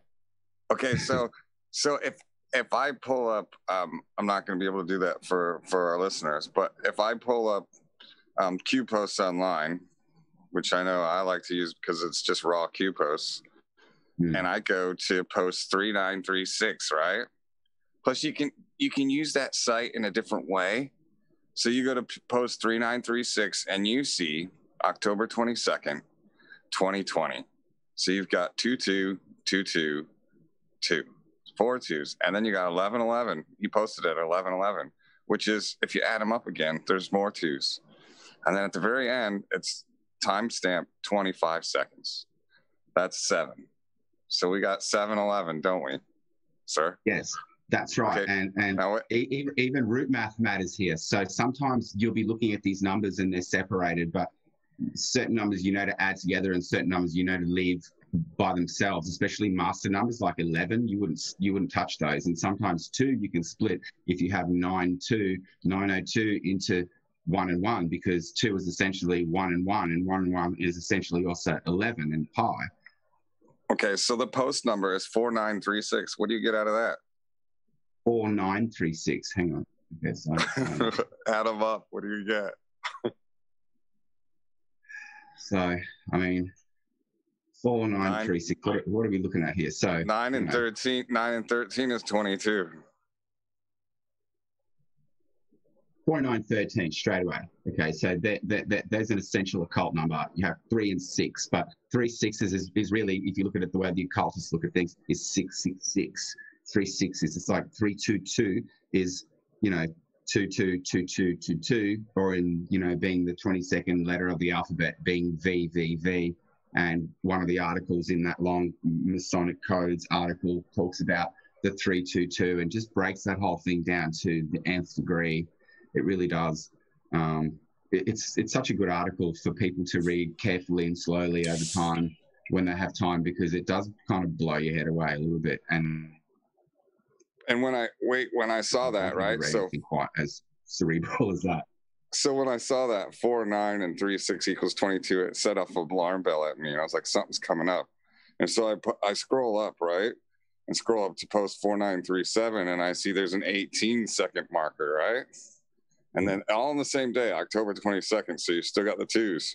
And then it goes 4938. And then there's another 18-second marker. And then the kicker is 4939 has a 25-second marker. So now what do we got? We got a 25, an 18, an 18, and a 25. What is that? Is that a palindrome, sir? Yes. So we've got a palindrome in seconds. Wow. And so I was like, wait, we got a palindrome in seconds followed by odd numbers. And I'm like, okay, this is something. And so I was looking into it. Yeah, I'm looking at it now. You see it now, hey, now that I pointed it out to you. It's interesting how I can see things in so many different ways, and then someone else will point out some numerological code, just a sequence. These are all sequences, and they all really do matter. I start to think that the more you think about them, you focus on them, and especially when you code them into Gematria and decode the Gematria, that you start encoding reality itself. Because I've just started seeing this happen, and I know that seems insane. So when I looked up the year 1825 comes up with January 27th, which we all know is the first month, right? Yeah. And 27 is a 9, so you got 11. So you got 1 9 there, straight up. And then it's what happened on that date? The Trail of Tears. No shit. Wow. Yeah. Wow. So then it went, I said, so what is so special about 4936? I'm like, okay. So you go into that PDF at 4936. Yes. And that one is baldingsworld.com. And I'm letting it load here. Yeah. Just taking a second, folks. Project Time, which is Typhoon Investigations, right? And it's all about the Biden scandal. And what's more a storm than a typhoon? Storm. It's a typhoon. It's a storm. The storm. This is the storm right here. This is what started. This is the background investigation. And who wrote this? Who are these people? Typhoon Investigations. They must have been hired contractors of the United States government. They hired them. Very thorough bounty hunters. Do you have a link or something I can put up on screen, Paul? Yeah, I'll just copy and paste it.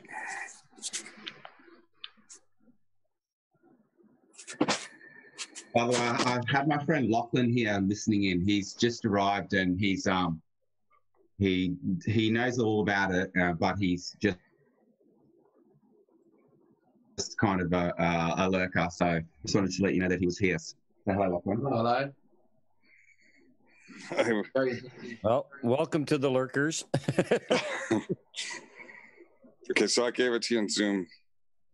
So this is part of my army of millennials that I have enlisted into the struggle, and you'd be surprised how resourceful they are. Did you hit enter, Paul? Yeah, it's in the Zoom chat. I don't see it. Oh, maybe I put it in. I think you sent it to me direct. Yeah, you sent it to me directly. Sorry, everyone. Sorry, that happens sometimes, huh? But anyway, the Trail of Tears leads back to the report done by Typhoon Investigations. Now, how interesting does that become, Vector? When you're looking at the numbers, right? I think we lost some. Either we lost you or lost me. I'm still here. I'm still here. Sorry, I'm looking. I'm taking this in, and I'm looking at the dates. October the 2nd, 2020. So. Okay. Yeah, you sent me this the other day, a couple of shows ago. There, Paul. Yeah, this is the whole thing. This is the investigation. The interesting thing is that this is version 3, and it was done on the 2nd, not the 20th. Mm-hmm. This is the 2nd. Second, yes, this is the 2nd. Yep. So the numbers go back, right? Which is so you could reverse those to October 2020, or just 222, which is of course Christ and all is well. When you see the 222, I'm always comforted. And then you've also got 2 + 2 + 2 and 1 from October is the 7. Yeah, you can't, like, the numbers all correlate with all this stuff. This is the most, I'd hate to say crazy, but it's the most intriguing part of the whole thing. How can these numbers all correlate back into each other like this? I get flabbergasted when I see it.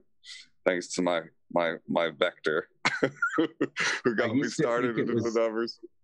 I used to think it was just AI involved, and I'm convinced that that's the case. And we have the enemy, what's known as the Titan AI, Titanfall. And if you look more deeply into that, you'll see that that's likely the name of their artificial intelligence. But then there's also God involved here. There's the Holy Spirit. This is more than just artificial intelligence. There's no way that things can be lining up this perfectly and be so, well, shall I say, biblical without God being involved, frankly. Oh, I have to agree with you there. And here's the thing. Okay. I'm the idea of artificial intelligence to me is somewhat I'm not a fan. Let's just kind of leave it at that, because I believe in the creator, and I believe in the creator's geometry, the creator's formulas, eons and eons of being the creator, and what it takes to, everything has to lead to something else, and it has to progress, one logical step at a time, in order to, advance creation. Okay. And if it's not done in the manner that has been laid out by the creator, what happens is you get disharmony, you get destruction, you get maybe something that's temporary, but it is not. The only way for creation to work is within the guidelines of the Creator. Bottom line. You get a bad feedback loop. Yes. It's out of balance. It has to correct itself. Exactly. It's just like a monocrop in nature on farms, and they have to spray it because they know that in nature, if you have such an abundance of one thing in one place, then that's an imbalance, and then you need a whole heap of locusts to come in and correct that imbalance, unless you're going to take man-made systems to put in place to spray them and do whatever that you need to do so that your crop is not destroyed. But these are examples that everything that we grow is grown artificially, right down to a tomato plant. A tomato plant lies down when you grow it, and it doesn't care whether you get nice tomatoes or not. All it cares about is that it reproduces. Whereas if you're staking it up and you're fertilizing it, you know, it's still natural, but you're still giving it an artificial growth environment to a certain extent. Okay, so in nature, things work perfectly all the time. If you try and put things out of balance, like growing massive, massive crops of corn, for instance, then yeah, you're going to expect something to be triggered in nature to correct that imbalance, if that makes sense. Mm-hmm. No, absolutely, and that was the whole idea. If you're looking at Luciferian and Satanistic practices, everything that they do is out of tune with the creation.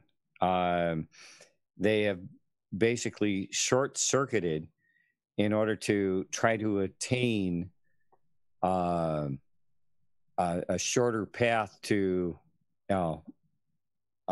godlike greatness that they have subverted and bastardized the Creator's code, for lack of a better way to put it. They hate God. They hate man. They hate creation. They hate anything good and wholesome, and will try and flip and reverse it no matter what they need to do. They, if I'm being honest, want to crawl back into the womb. They hate babies. They want to abort babies right up until birth. Here where I live in Australia, they have an election coming up in a few days, and 7 days before the election, they're coming out with euthanasia bills and abortion up to 38 weeks, where it's essentially illegal in the state where I live. Mm-hmm. So, like, this is just the left that's in charge here. These are horrible, nasty, satanic people. The Luciferians use the Satanists, which are overt, but the Luciferians, they pretend that they're Christians and Muslims and all kinds of other people, but that's what they hide behind. They're not really those people. They're imposters. They are, what's prophesied in the Bible, and people just don't see it. It's not about religion. It's not about race. Go on. That's the fallen angels.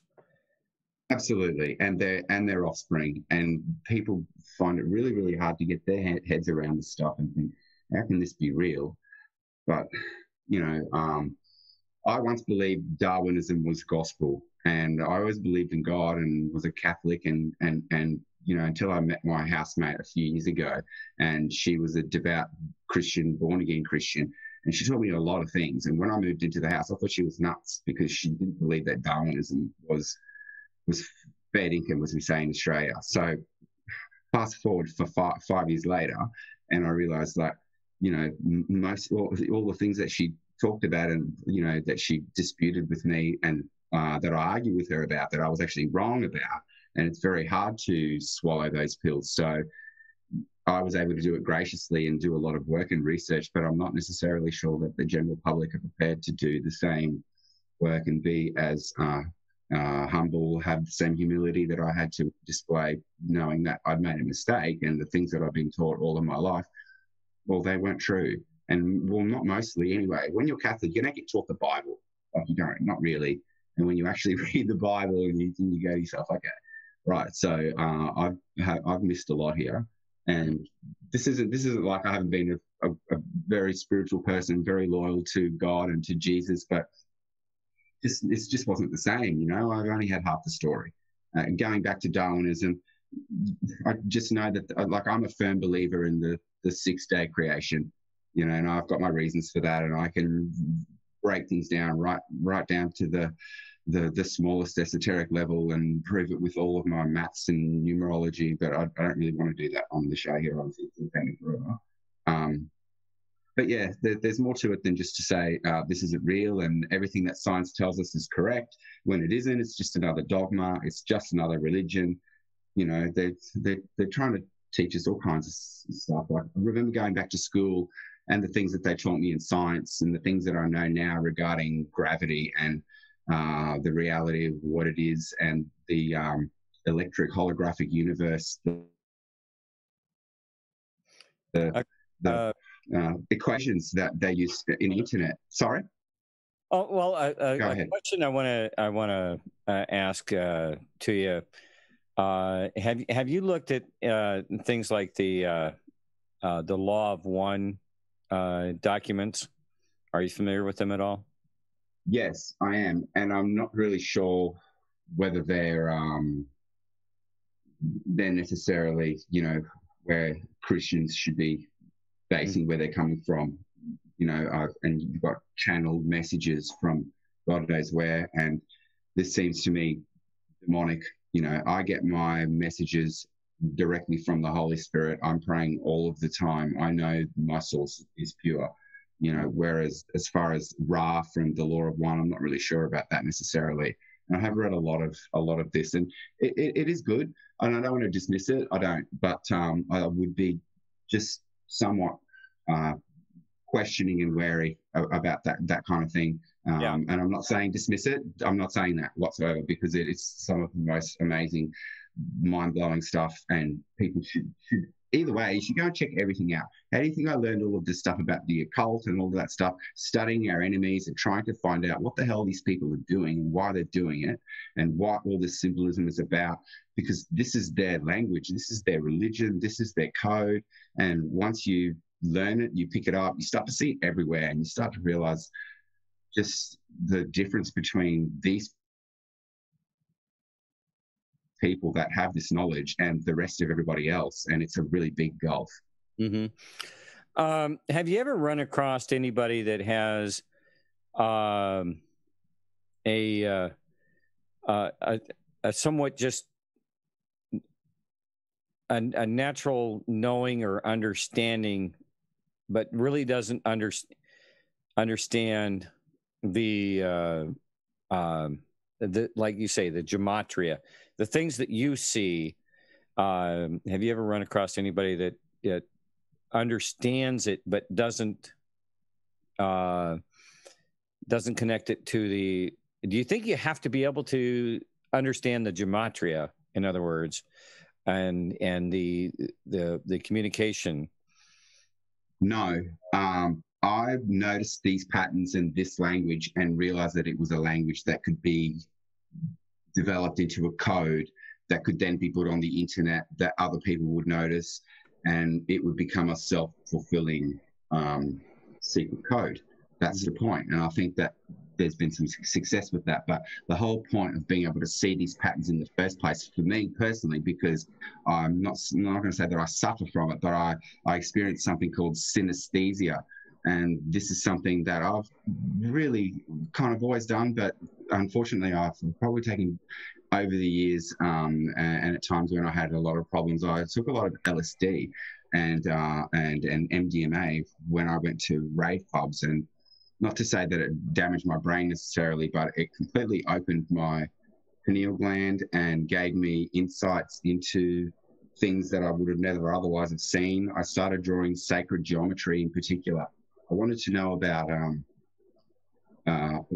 what I was doing to myself. So I started studying chemistry, and studying chemistry, you need to draw the chemicals. So that involves a lot of geometry, and that takes you to sacred geometry. And that's a rabbit hole that brings you all the way through to solfeggio frequencies, meditation, your pineal gland, all of the chakras in the body, the different colors that they reflect. And then for me, I started making connections between standardizing colors, say, in the order of the chakra. You know, like I would visualize it when I drew my geometry, and then I needed to put, say, 6 or 7 colors in, and I'd follow the color wheel. So I'd start with red, orange, yellow, green, blue, etc. You know, see, that's kind of interesting. Excuse me for interrupting, but that's okay. Because when you start looking at the law of one, you know, in those documents, it does talk about that quite a bit. There's also another document that we've been kind of digging into a little bit here on a couple of our shows here recently, and it's You asked a question of him a minute ago, and I would like to answer it because he kind of briefed it. But for me, I personally believe until Vector introduced me to the numbers, I was actually doing what you asked of. I was actually subconsciously decoding everything in the background unbeknownst to me. So you asked if that was possible, and I'm telling you for a fact it's possible, and that I was doing it. Well, and again, the reason I asked the question is because that's me. I've just known things, seen things. You know, I had a teacher in the 6th grade that you know, made me hate math, and so I don't like doing math, and I have this kind of aversion to it.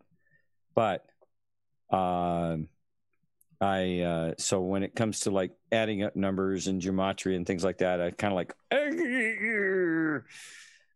but I am able to, you know, that's why, you know, hyperdrive, you know, we get in our little spaceship and we go out to 40,000 light years. I am able to look at a lot of things, and you know, I like looking at things from the 40,000 light year position, but I don't need to know every little piece and every little factoid. How about we forget all the mathematics and have a concentration on numeracy and how numbers are fused to letters, and actually the glyphs themselves and how they look and they sound and how they connect to musical notes and colors themselves and other symbolism, and you'll find that you start to create a very basic and fundamental hyperlanguage that is standardized on the most esoteric levels, both front and back. So it's not so much the maths, because I hate that too. I'm very good at it, if I was being honest with you. But well, right, if you're a financial planner, you've got a lot more patience for math than I do. No, right. You guys are missing the one key thing here, is that our brains are giant calculators, and they are the most advanced computer system ever created. And they are quantum. They are quantum. Yeah, intelligence. Okay, I don't think it's artificial. It's quantum intelligence. So on that note, what we're doing subconsciously and not consciously, you know, for some of us, the numbers are more grabby. Let's grab onto them. And some of us, we're doing those calculations without even knowing it. That's what I want to say. Mm-hmm. The other freaky thing is making of predictions. My father died on my birthday at 6 minutes past 9 in the morning, and recently, many years later, in the 9s and 6s, I don't want to calculate exactly, but I said to my mother and my sister and my brother-in-law in the afternoon, because my father-in-law was sick and he was due to probably pass away in the next couple of days. And I said, he's going to pass away at 9 minutes past 6 p.m. And I just blurted it out, and I didn't think about it. I don't even know why I said it. And I said to them, look, I'm very sorry that I said that, and I'm not trying to, but it's just something that I got from God. And I can assure you that the man died at exactly that time on the minute. and it's just extremely strange when things like that happen. And I've had too many instances like this, and I personally cannot explain them. Like, I don't know why I was able to make a prediction like that just so exactly, and it was almost like I wasn't saying it. Mm-hmm. It just came out of my mouth, and it was God saying, yes, this man will die at 9 minutes past 6, and how it was a flip of how my father died at 6 minutes past 9 in the morning, and that was the exact minute that I was born. Do you experience dreams? Yes. Where you get messages and things like that? Yes, I do. And I pray a lot, and I ask for the Holy Spirit to be upon me and within me always and in always. And this is something that has proven to be extremely powerful for me personally, because it's given me ability to what I believe is prophecy. But I hate to say that because for obvious reasons that don't need to be explained. But there's more here. There's more that I'm being given. And this Gematria stuff and some of the things that I put together, and when I go back and read some of the things that I wrote in order of those results, they tell a narrative, and they really are very prophetic from a perspective that they've told about events that are going to happen and have happened, that were going to happen and that did happen. And they didn't seem to make any sense at the time. But then, of course, future proves past, as we know. So as time goes on, then the timeline becomes much, much more clear. But I do see flashes of things. People say, oh, is it like a voice or something like that? No, it's images and flashes and recognition of symbolism and numbers that shouldn't otherwise make sense. But when you put them together, there are days where it's quiet and you see a few things, but there are other days where it just happens all day, and it's really disturbing. And one thing lead to another thing, lead to a movie, will lead to another rabbit hole, and it just seems almost never ending. But there's a question out here in the chat. All this numerology makes me think of the Church of Scientology, is a comment by All Night 396. What would you say to that? Well, look, from what I understand, the Church of Scientology are a cult, and they abuse their members when they're not compliant. In particular, Sea Lord comes to mind. But as far as the numbers go, look, you don't think that the satanic cults and the Freemasons and the Scientologists and the people that have hijacked these symbolisms and numbers and shapes and colours and things like that to create their own interpretations of them, and therefore create a narrative that they can convince people is real and then usher into reality, because controlling the narrative is controlling the reality, but you don't think that these people invented numbers or letters or language. No, absolutely. Nor did any of these people write back to Phoenicians, and this is all given from God. All of these things are standard in nature, just as 1 is A and B is 2, and you go right up to the number 10, and then the number 10 becomes 1 again, and this is where the Cecesian codes thing comes in. None of these people have invented any of this. They didn't invent the triangle. They didn't invent the platonic solids. They've just hijacked all of this stuff, and they're using it for their own evil ends, essentially. Gematria, which has been criticized as an occult thing that's based in satanic worship, and it's essentially all goes back to Kabbalah. But when we look at analyzing the true Gematria, God's true language, we're not necessarily looking at the Hebrew language, which is where we're always directed to and misdirected to. But I think it's the English language, simple English Gematria, that's where it's at, and that is God's sacred and pure language. Mm-hmm. And this is something that isn't evil, and once you know how to look at it, how to read it, how to understand it, it opens up an entire cornucopia of understanding into the matrix, and yes, it is a matrix. So how were they able to basically lock the whole the rest of the world out of this? How did they How did they draw this out and then subvert it so that your common everyday person out here doesn't even realize that this stuff is real? Do you have a theory or an answer or They've hidden it. They've hidden it from us. They know its power. They know its ability to sew the fabric of reality. When we're talking about spelling letters, we're literally casting spells from a perspective that it's that powerful. I won't necessarily call it magic or anything like that, but when we're talking about spelling, we're talking about spells. We're talking about words having power, greater power than knives themselves. What was that thing in excess saying? Words are weapons, sharper than knives. Yeah, so the word words and sword is a palindrome as well. So the word of God is the sword of God. It's part of the armor of God. Continue. Pardon me for interrupting you. Oh no! I mean, how many different? I'm not a Bible scholar by any stretch of the imagination, but how many times does it talk about in the Bible how our words have power, and therefore, we, the measure of our words is a reflection of God.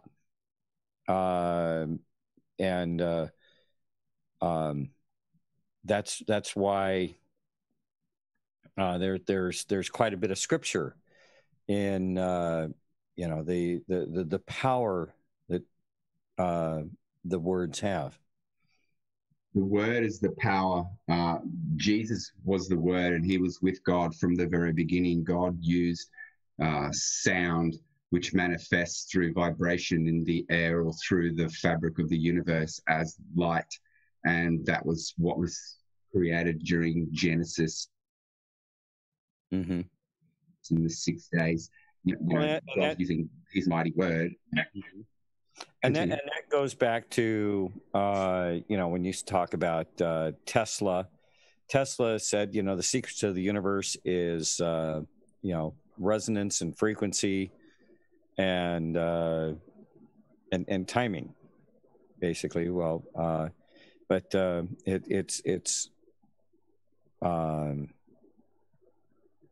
it all boils down to resonance and frequency, and there's one other thing I can't remember what it was, but Paul, there's the 3, the 6, and the 9, and when we're having a look at a circle, for instance, when drawing geometry, the simplest way is to draw a circle, have 9 points equally spaced around, and you'll find that the 9 is at the top. You have your 1 and 2 going across like a clock, and then you have your 3, 4, 5, 6, all the way up to 9. So if you connect a line between the 3, the 9, and the 6, it creates a triangle, which is the non-physical world, which is oscillating from -9 to +3 and 6, and -3 and 6 to +9. And then you have the physical world, which is manifest the rest of it, and it goes through the doubling sequence. So it starts at 1. 1 and 1 is 2, and you draw a line between 1 and 2 in the circle.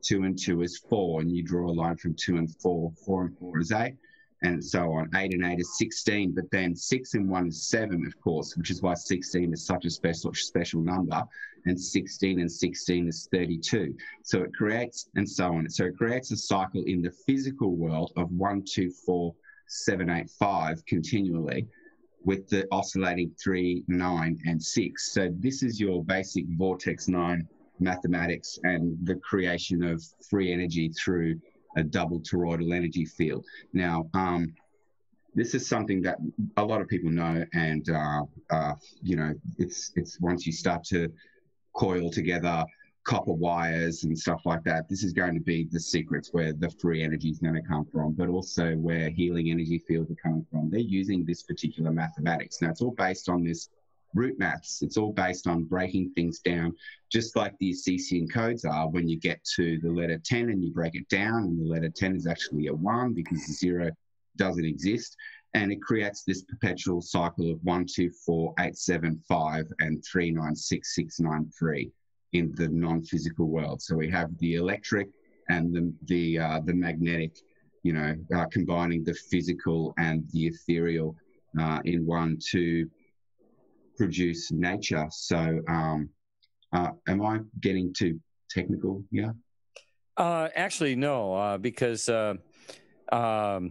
there's a document that that I was mentioning earlier that it's called the Revolutionatorium Revelations. Okay, have you heard of it? Are you familiar with it at all, there, Vector? No. Okay, I think you kind of blinked out there for a second on us there. Yeah, no, I just blacked out. Internet went down. No, I haven't heard of it. Okay. Because it gets into, it starts talking about some of the cube and the sphere of Alpha and Omega. Does that mean anything to you? Yes, it does, because immediately it makes me think about in the three-dimensional world, sphering the cube, or in the two-dimensional world, circling the square. So there's the squaring, the circle, and the circling of the square. So when we're having a look at the sphere, we also have to think about the cube. It's also a manifestation of the sphere, but it's I guess a male form. That is the way I would look at it. You have to have a look at all of the cube worship and everything. This whole reality is based on the cube, but we have to have a look at. It's not just the cube, Like I like to start with a circle, doing my sacred geometry, and then another circle halfway along the first circle, and then where those two intersect, you create the center of the next circle. You go all the way around, so you create 6 with 1 in the center. So then when you connect all of those dots from top down, you create the hexagram. And of course, looking at it 3-dimensionally, esoterically, it's a cube. So you have cubes and spheres inherently tied together.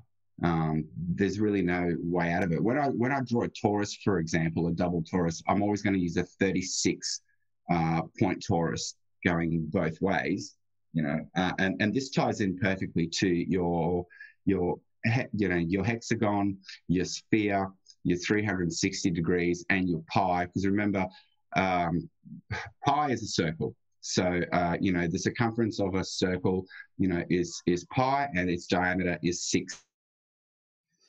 Okay. Can you see the screen? So there you have the male 666 and female. Yes, I can. Yeah. Okay. Because I've been reading through this document, and it's got several of these diagrams on there, and I'm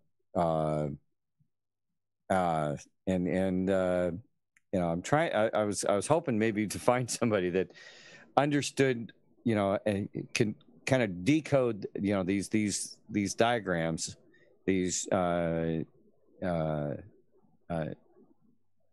geometric shapes.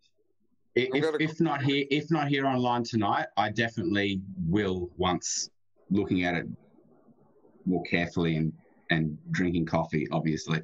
But what would you like to ask just off that you can think about? Well, one of the things, because they talk about intelligent design. Okay, that is the whole deal of our universe, as opposed to what you were into before you found the Bible and everything, and that is Darwinism is things just kind of happen willy-nilly, whereas intelligent design is it can be proven, and everything in our universe can be proven mathematically and through logic, and it adds up. And so you the double slit experiment and Schrodinger's cat and other things like that, and how a particle can be a wave at the same time, and depending on whether you're observing it or not is how it manifests itself in reality. So when you're looking at all of the things that you're looking at, you need to have a look at the things that science don't understand and how they are saying that things that occur in the quantum world don't occur in the classical world, which is just absolutely laughable. That particle, excuse me, but that particle wave is the apple. The particle wave is also the 8 turned on its side, the symbol of infinity. The center where the two intersections is the cross. That's the pi. That's where the cross meets Ankh. That's Q. That's the cross. And also have a look at that's the torus. Yes, it's also the torus. That's the singularity. That's the center point. That's the point emerging, probably entering. Pepe. Sorry. So yeah. Okay. There's so much to this. There's so much to this. All of this is encoded and has been for such a long time. And this goes back to Duncan's question half an hour ago when he's talking about like people such a long time ago knew these things, and or it might have been you, Paul Revere, but at the end of the day, you know, a lot of people have known that these things are happening for a very long time, and they understood the patterns. And it's not that they've necessarily invented these patterns; they've just been able to see into the eye of God somehow, for some reason, and gain the greater apperception of the conceptual. This is a fabulous term that I use that I'll borrow from this guy, this Beck guy. I don't really know what's happened to him now. I'm sure he might. By the way, I put a link to this document that I have obscure, up on. And it sounds like he's been banned about 100 times. Vector, I put a link to the document that I've got up on screen right now, because I think you might find it very interesting. That's great. It's in the Zoom chat there. Yeah. So, and it has links to all these other, chapters in this thing. I did want to spin back because we got to this part of the conversation with the language, and I want to ask both of you the same question. I personally believe maybe something a little different than you guys, I don't know, but all my research shows that the English language was an intelligent design. It was not done organically. What do you two say to that? When you say intelligent design, from my perspective, I don't see that as necessarily AI or anything. I see that as a divine design. Okay. That's how I interpret. When you say intelligent design, from my perspective, I don't believe in I believe in the intelligent design of the Almighty. Okay, so we could say so in your regards, it's a divine intelligent design. So we just need to add one more word to it. Okay, cool. Sorry to be so specific there, but I've had very long conversations with people like this. So yeah, for me, yes. Okay, so could you rephrase the question then in that context? Then I'll do my best to answer.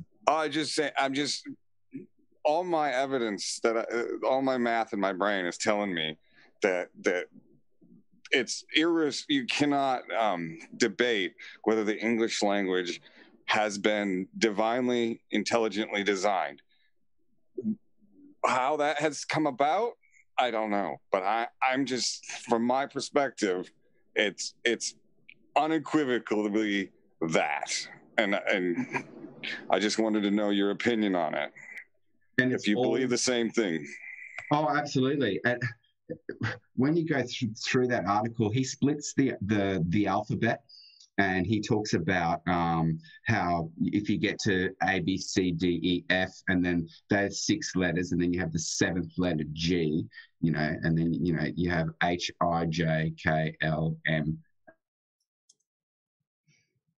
and so that gets to one half of the alphabet, and you go like N, M. And NO, etc. But like then you've got like G and T, which are essentially pivot points in the alphabet, and so they have 6 letters either side of them, and essentially like the letter Z is left off in this particular system. And I have a lot of theories about why they might particularly do that. It's because Z means the end.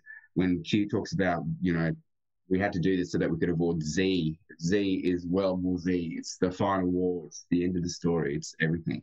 So it's interesting that in this particular coding method, Z is omitted.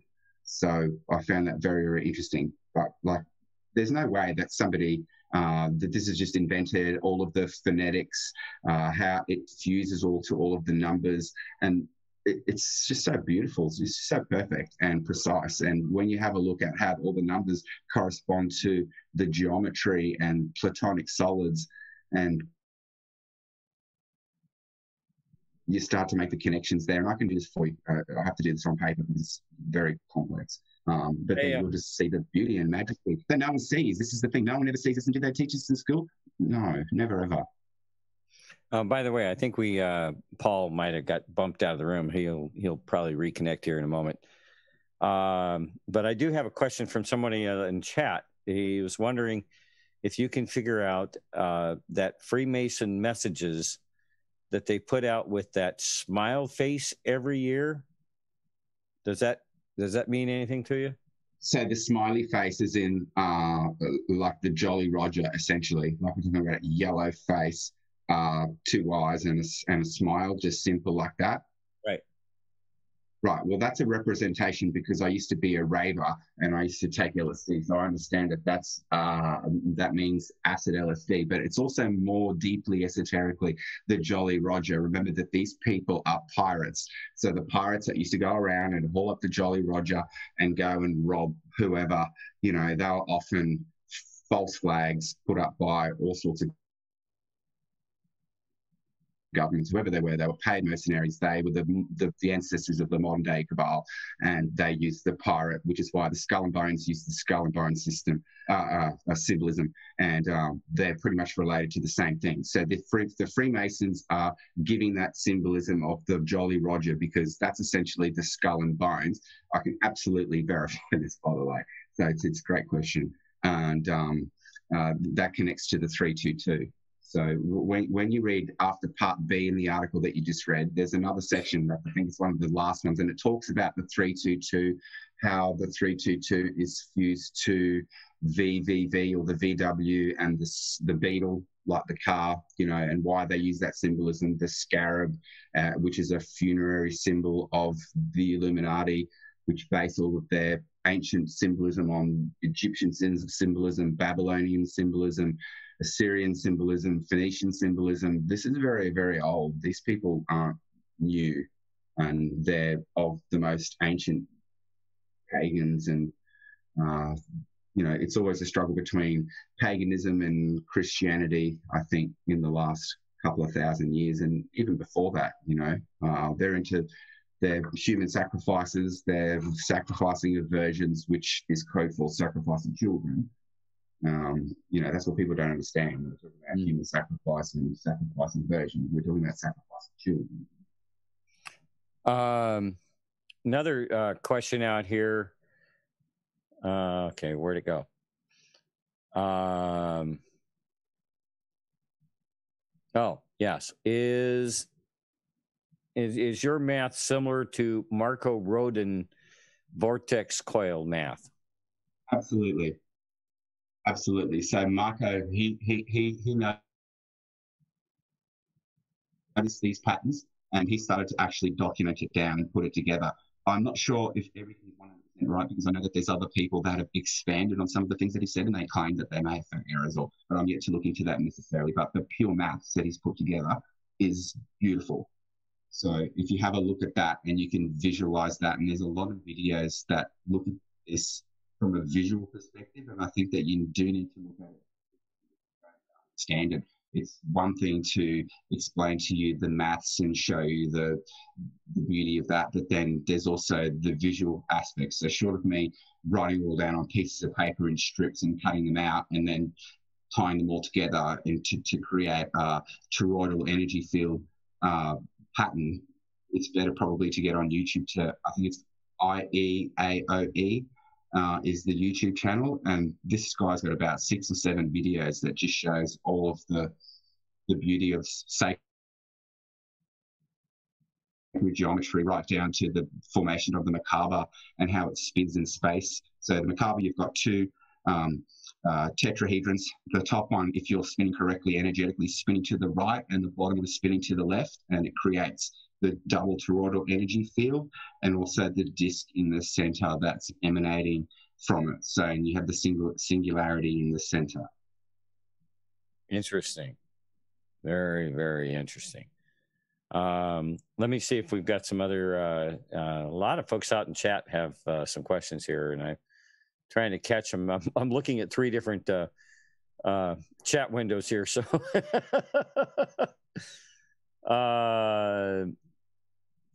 Legacy of QAnon says 3 is man, or was that a lie?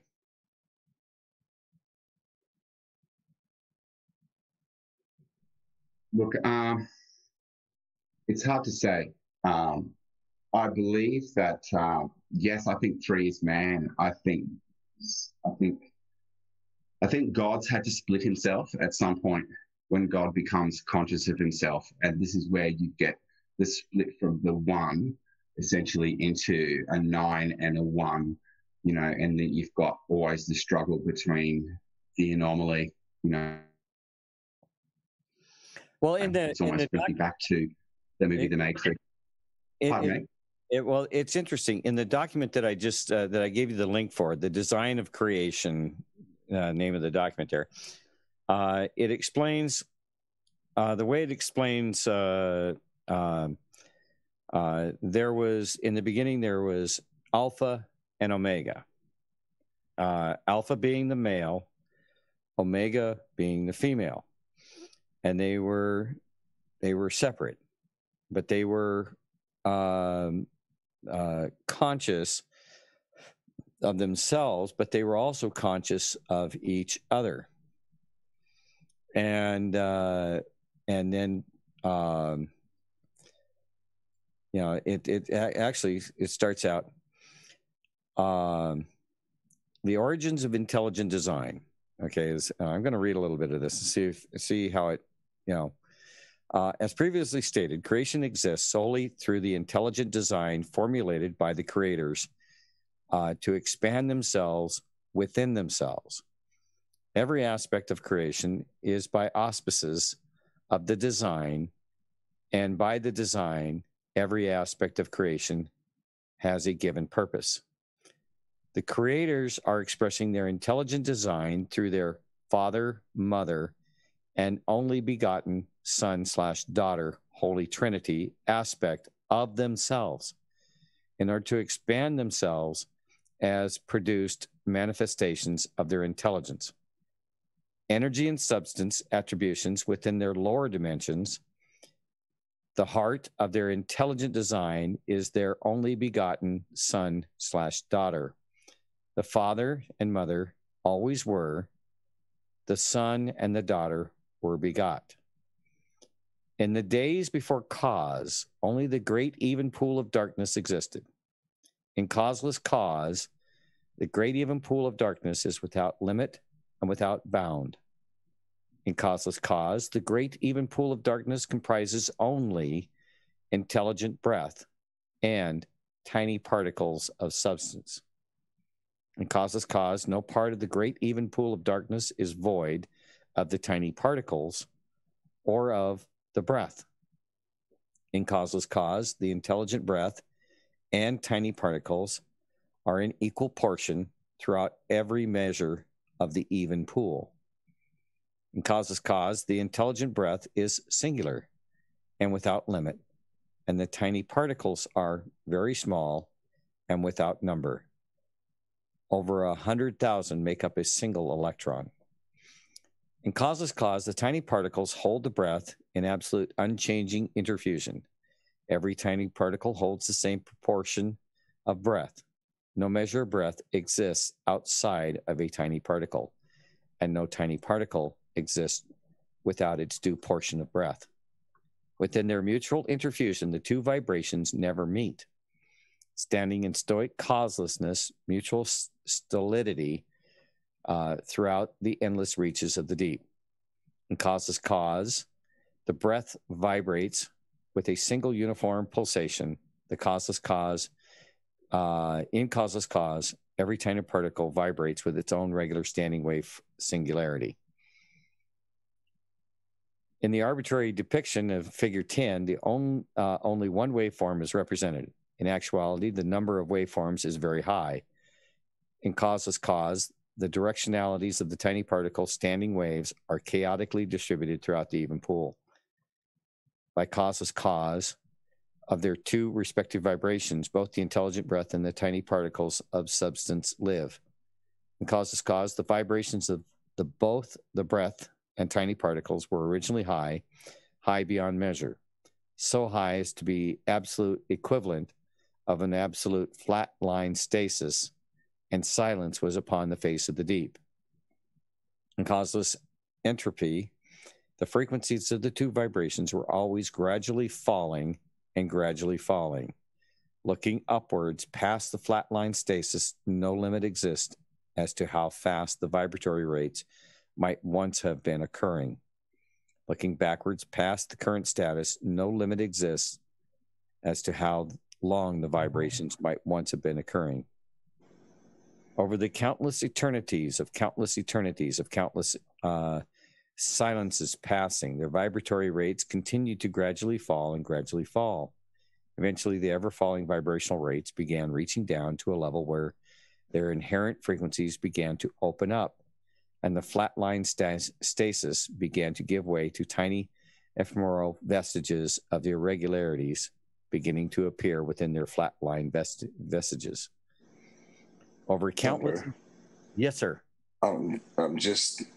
This is just the message I got was that the earth, the vibration from the Schumann resonance is what causes the cell wall to hold together. Mm-hmm. That vibration is the frequency of everything. Mm-hmm. That's the weight. That's the subatomic weight. That's why subatomic weight is different on a different planet versus here. That frequency is what holds everything together. Mm-hmm. I can't prove it. I just know it. Mm-hmm. God told me. That's all I can say. So do you think the subatomic particles have a different weight density on other systems due to difference in the vibration of the planet through the Schumann resonance? Yes. So like every planet is vibrating at a different frequency. Every star is vibrating at a different frequency. Those frequencies are what hold everything together. Because they're different. The subatomic particles way different in different densities in different places because of the different frequencies. And that's where you get into the densities and as the density changes, your conscious perception, like right now we are considered, when you read a lot of the different documentation, it says, okay, we're in a third density, and that is the reality that we know right now. Whereas as you increase in your density, from third, fourth, fifth, sixth, whatever, and some of this is what comes out of the the law of one, raw, and stuff like that. But they also talk about it in this particular document too. They don't necessarily, this isn't about raw, but it has a lot of the same tenets that they talk about in the book of one, in the law of one, and as everything is, you just can't go blow up a planet and just end up with a bunch of rocks in the sky, because that planet is part of the living universe. It's all alive. It's all part of the universal, the universe of consciousness. Think of the wave, the standing frequency wave, as a sound wave you can't hear. That sound wave that you can't hear is humming all the time. That hum is like a musical instrument. That hum is what turns from a hum, which is a sound like electrical. You hear that electrical sound when you're standing next to a large generator or something, right? You hear that electrical energy coming through. That sound is what turns into an electrical field. That sound from the earth that you can't hear turns into an electrical field. We can't hear it because we're so used to hearing it that from birth, it's natural, so we can't hear it. That sound turns into an electrical field, which actually holds the cell wall together. I'm hearing it. I'm hearing it, and I'm feeling it, and I'm getting to the point only just recently where I have very strange ringing in my ears, and I can't get rid of it. And it's not something that I've really experienced before. I mean, I have, but not to this level. I really feel like somebody's turned something up. Same here. And on another note that people don't get is that the number 11, why it's so godly, is because the sun is projecting the number 11 continuously, because that's the cycle of the sun. So when the God number comes across 11, that's the number from the sun that is in the frequency of the sun. So when that frequency hits your skin, you're hearing the number 11. And it's pi. Have a look at the symbol of 11, the two strokes. It's essentially pi. Mm-hmm. And I can go through for a very long time, but Thumper's got such a fabulous voice that he's probably the best person to read this article in stages, because there's just so much understanding coming across when. Even for me, but it breaks down language. It breaks down the esoteric connections between all of this stuff, right down to, IXXI on its side. You know, looks like a DNA molecule, and half a DNA molecule looks like an S, and it breaks down the 7, and how it's a function of Eve and Adam. The letter M, how it can be split into 2 vertical strokes in a V, which is essentially a 7. How M is the 13th letter of the alphabet, and 3 and 1 is 4, which is the letter D, and in the Assisian codes is T. So when we look at Melania Trump and Donald Trump, esoterically, from a language perspective, we're looking at M, Melania, and Donald Trump at the same time when we're considering the letter M, the letter D, and the letter T esoterically. That's why 13 is very important, 4 is very important. And it's all linked. It's all threaded together through the reality and the timestamps. And they're very deliberate about what they do as well. Like, it's not like I started noticing, noticing things and putting it out there and hoping that they would then start messaging us. No, they've been messaging us from the beginning, and it's probably them that's behind Serial Brain too, if I was being completely honest. It's the most weird. Well, it's funny because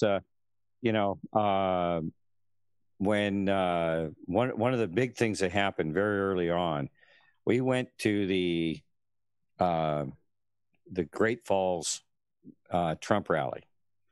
Yes. And it was at the Great Falls Trump rally where President Trump, I was in the room listening to him talk about the mouth, the organ, and all of that stuff. And I know that Cyril Brain did an incredible decode on that. At the same time, I think it was either just before he came out to Montana for that rally, or it was just afterwards, where he pardoned the Hammonds, and he talked about the Hammond organ, and the organ in the mouth, and it was this, and I sat there in that room, probably 60 feet from the man, listening to him going, wow, there's something going on here, but I don't, I knew there was a message there, but and we finally realized it when we got home and we heard that he had pardoned the Hammonds. I mean, when there's just incredible amounts of information that's being put out there by President Trump. And when we're talking about the Hammonds, we're talking about the people that had their property stolen essentially for uranium. Yes. Right. Yes. and that's all connected to Uranium One. So now you know why they wanted that property in the first place, which is all connected to the Rosatom and the American company that's currently getting into trouble literally today. If you look at the Department of Justice and what they're putting out, and that's connected to them and Tenex and the contracts essentially that they would have received probably illegally to export uranium through the Canadian border to Europe, and then onward to Iran and North Korea and the enemies of the United States and her allies. Correct. Yeah. Have I pretty much summed it up? Yeah. Yeah. Now are you talking about this article that I've got up on the screen right now is the one that we should be reading through?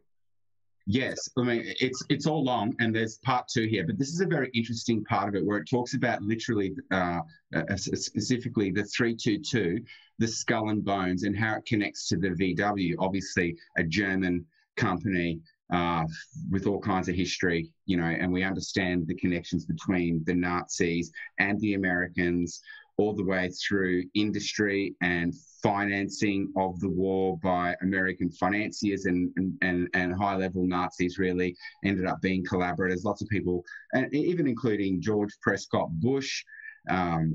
Obviously, his son was George H.W. Bush, married to Barbara Bush, Alistair Crowley's daughter. And, then we have George W. Bush, and all of these people. So at the end of the day, they are a satanic Luciferian generational bloodline family, and they're essentially the sheriffs from Germany originally. So like when we're talking about these secret societies, remember like George W. Bush was a member of the Skull and Bones, and I'm just trying to make a connection here through the Skull and Bones, Germany and the Nazis, the number 322, the scarab beetle, the number pi, 666 being the diameter of a circle, whose circumference is pi. If you don't mind reading this, it's a very, very interesting article, and it sort of finishes off, but it's quite good. Well, let's we'll dig into it. We've got about 15 minutes left to the show. So let's see how far we can get here. If you can, if not, that's okay. No worries at all. That's cool. I do a lot of reading, so I'm good at. I'm good with it. Okay, 322 Skull and. It's best to go from the very for your own purposes. Yeah. So go right to. If you can read this, that would be very interesting. Okay. Okay. Is this part up here as well? So just start with that 322 bit that you just had. Read that part. That would be the best. Okay. That you just with where you just were. That's a very interesting chapter there. All right. The number 322 is an apparent key number for the Skull and Bones, said to have been formed as Chapter 322 of a German secret society, while its sanctum sanctorum, in quotes, is said to be known as Room 322. What is of interest here, though, are the links between the Skull and Bones and Adolf Hitler, and specifically the VW and the Beetle. The Illuminatus goes to great length to record their symbolism in corporate art. The Gimel as camel, cigarettes. The Visca Pisces as cool cigarettes. The two X's as Dos Equis, or the symbol of Mars embedded into the Volvo. The all-seeing eye can be found in many corporate logos, from AOL to CBS, yet none appears to have been more successful than the VW Beetle. The scarab is a beetle that is instrumental in Egyptian funerary rituals. The scarab begins its life cycle as a lowly worm and transforms itself into a scarab beetle, where it can take flight and leave its original lowly existence. Hence, it is a solid symbol to represent resurrection. It does not require a female in order to procreate, and so is further enhanced as a symbol of Setian systems, where the feminine is vilified and sought to be removed from the larger occult force in play. That the scarab beetle is highly regarded in Egyptian magic, and by default, any given number of Illuminatus societies should be regarded as a given. That the beetle is an occult symbol that is well understood should not be underestimated in the formation and marketing of the beetle as a car, and its latent success as it became a mass market tool. The occult symbol works. But what of 322 and VW? As one of my students so adroitly pointed out, change the number 322 to 322s.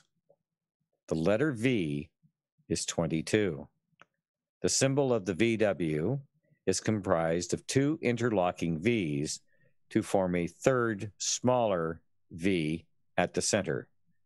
Thus, is comprised of 3 22s, or V equals 666.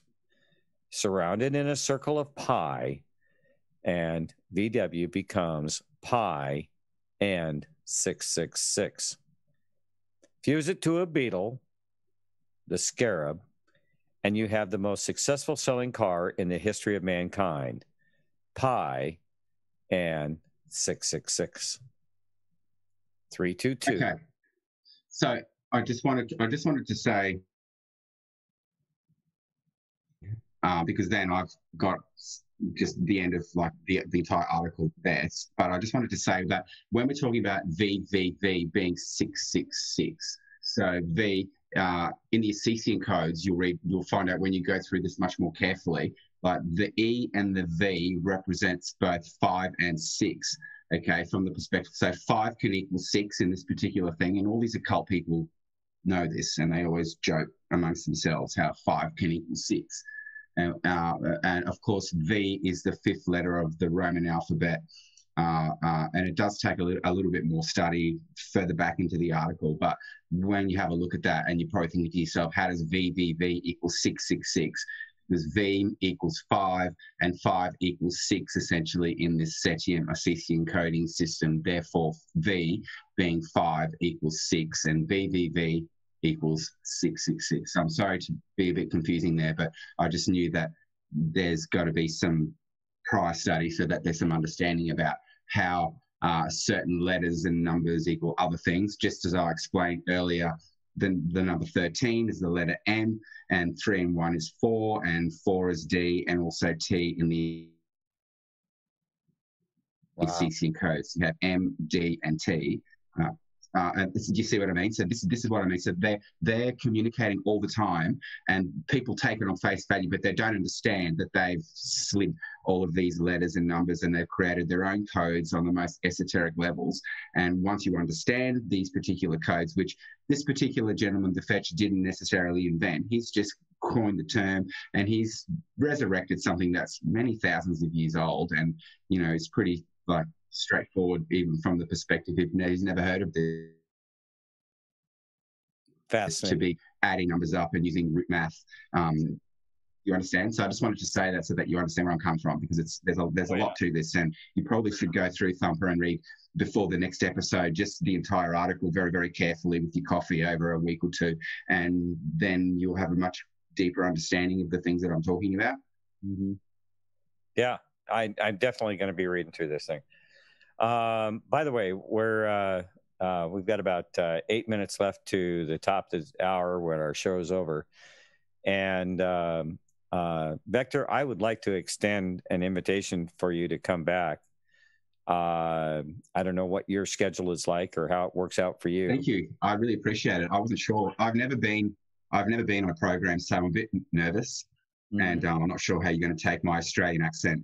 But I have a lot.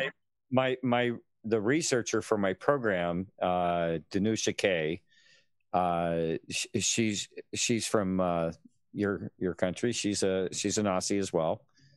Great. And I've communicated many. Heck, when I was stationed on Guam, I used to talk to Australia every day on my ham radio. So We in Australia, we love the United States of America.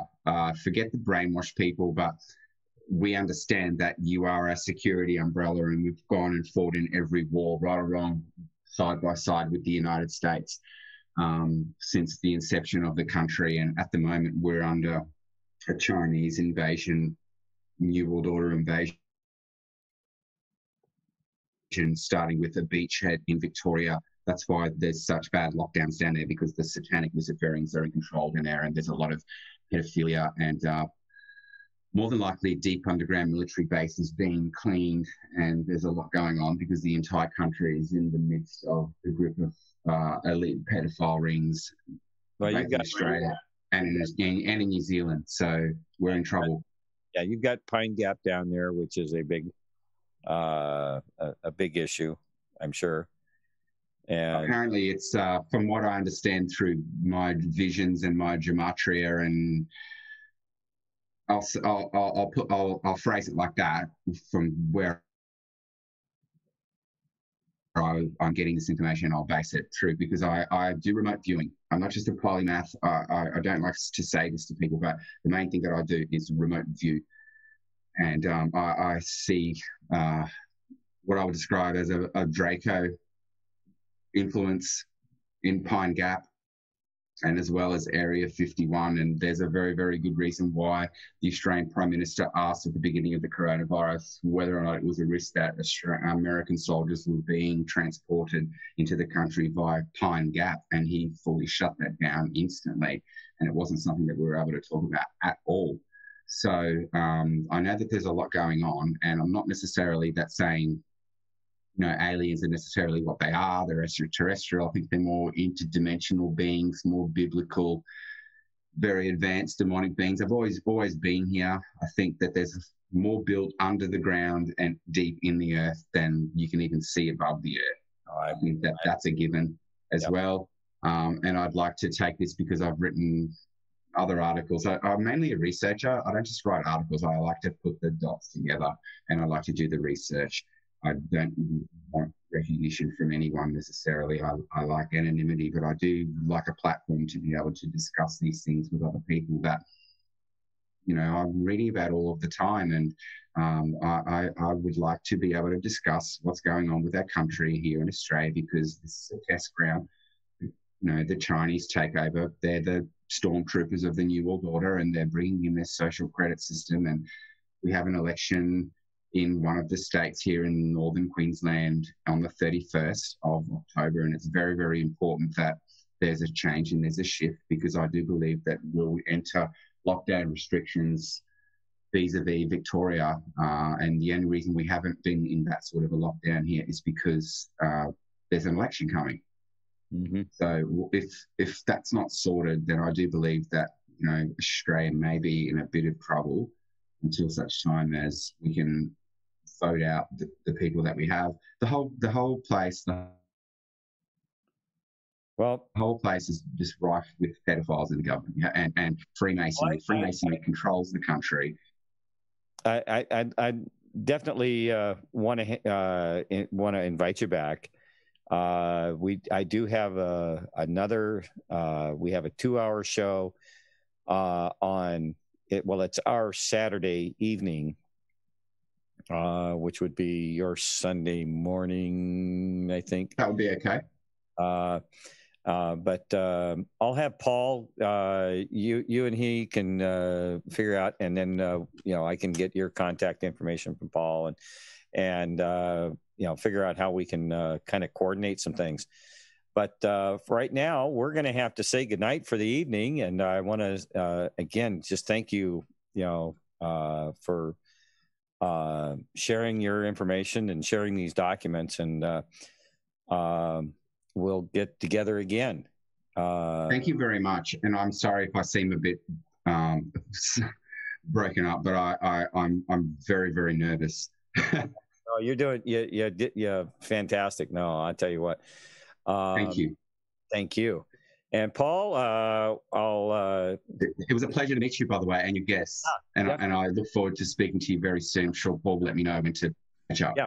Yeah, we have Goodness. another back channel way where you can communicate, and Paul can probably you know, clue you in on that. And but we're going to have to get going here. So again, thank you everyone for joining us for I got to tell you, a fascinating evening tonight. I hope you all enjoyed it. And I want everybody to say, you know, I don't know if Vector can see the chat, but tell him thank you anyway. Yes. And Thank you all. I love you all. God bless you. thank you, Vector. All right.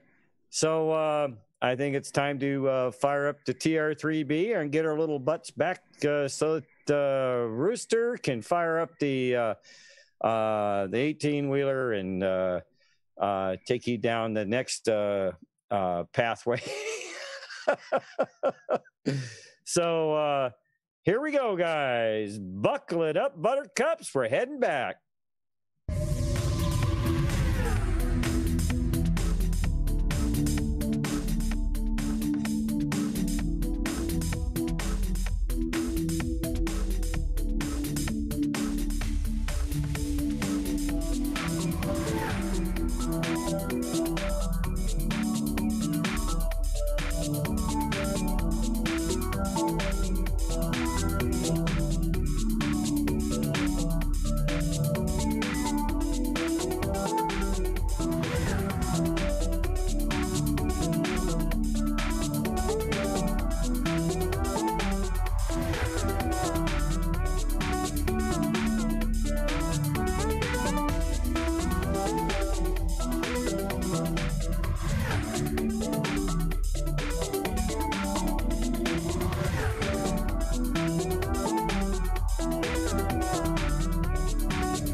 We have arrived back at our beginning destination or beginning place here. So everybody, please file out of the TR3B here, and we'll see you on the next journey. Thank you very much for joining us tonight. Please make sure you take all your belongings with you, as we do not have a lost and found, and we will be selling it out on the street corner after the show. Good night, everyone. Oh man. Man, don't even get me started about Australia and the crazy stuff going on in that country. How you doing, Rooster? You're not upside down yet, so you're. No, I'm not upside down just quite yet, but it's not going to be too long. So you're right in the path of the storm coming in, huh? A little ways up the road from Hurricane Zeta, but yeah, I'm up here at Muscle Shoals, Alabama tonight. Oh, Muscle Shoals. My first wife was from there. Is that a good thing or a bad thing? Well, she's the mother of my kids, and we're still friends, and so Muscle Shoals, Alabama. Know it well. Been there more than a few times. All right. My ex brother-in-law Bubba lives there. Just had to be Bubba. I'm not kidding you. Oh man. Oh yeah. All right. Well, you have a great show, brother, and I'll catch you later. And Vector, if you're still listening, thank you. And it looks like Paul is already checked out of the room here. So you have a good show there, my friend. All right, man.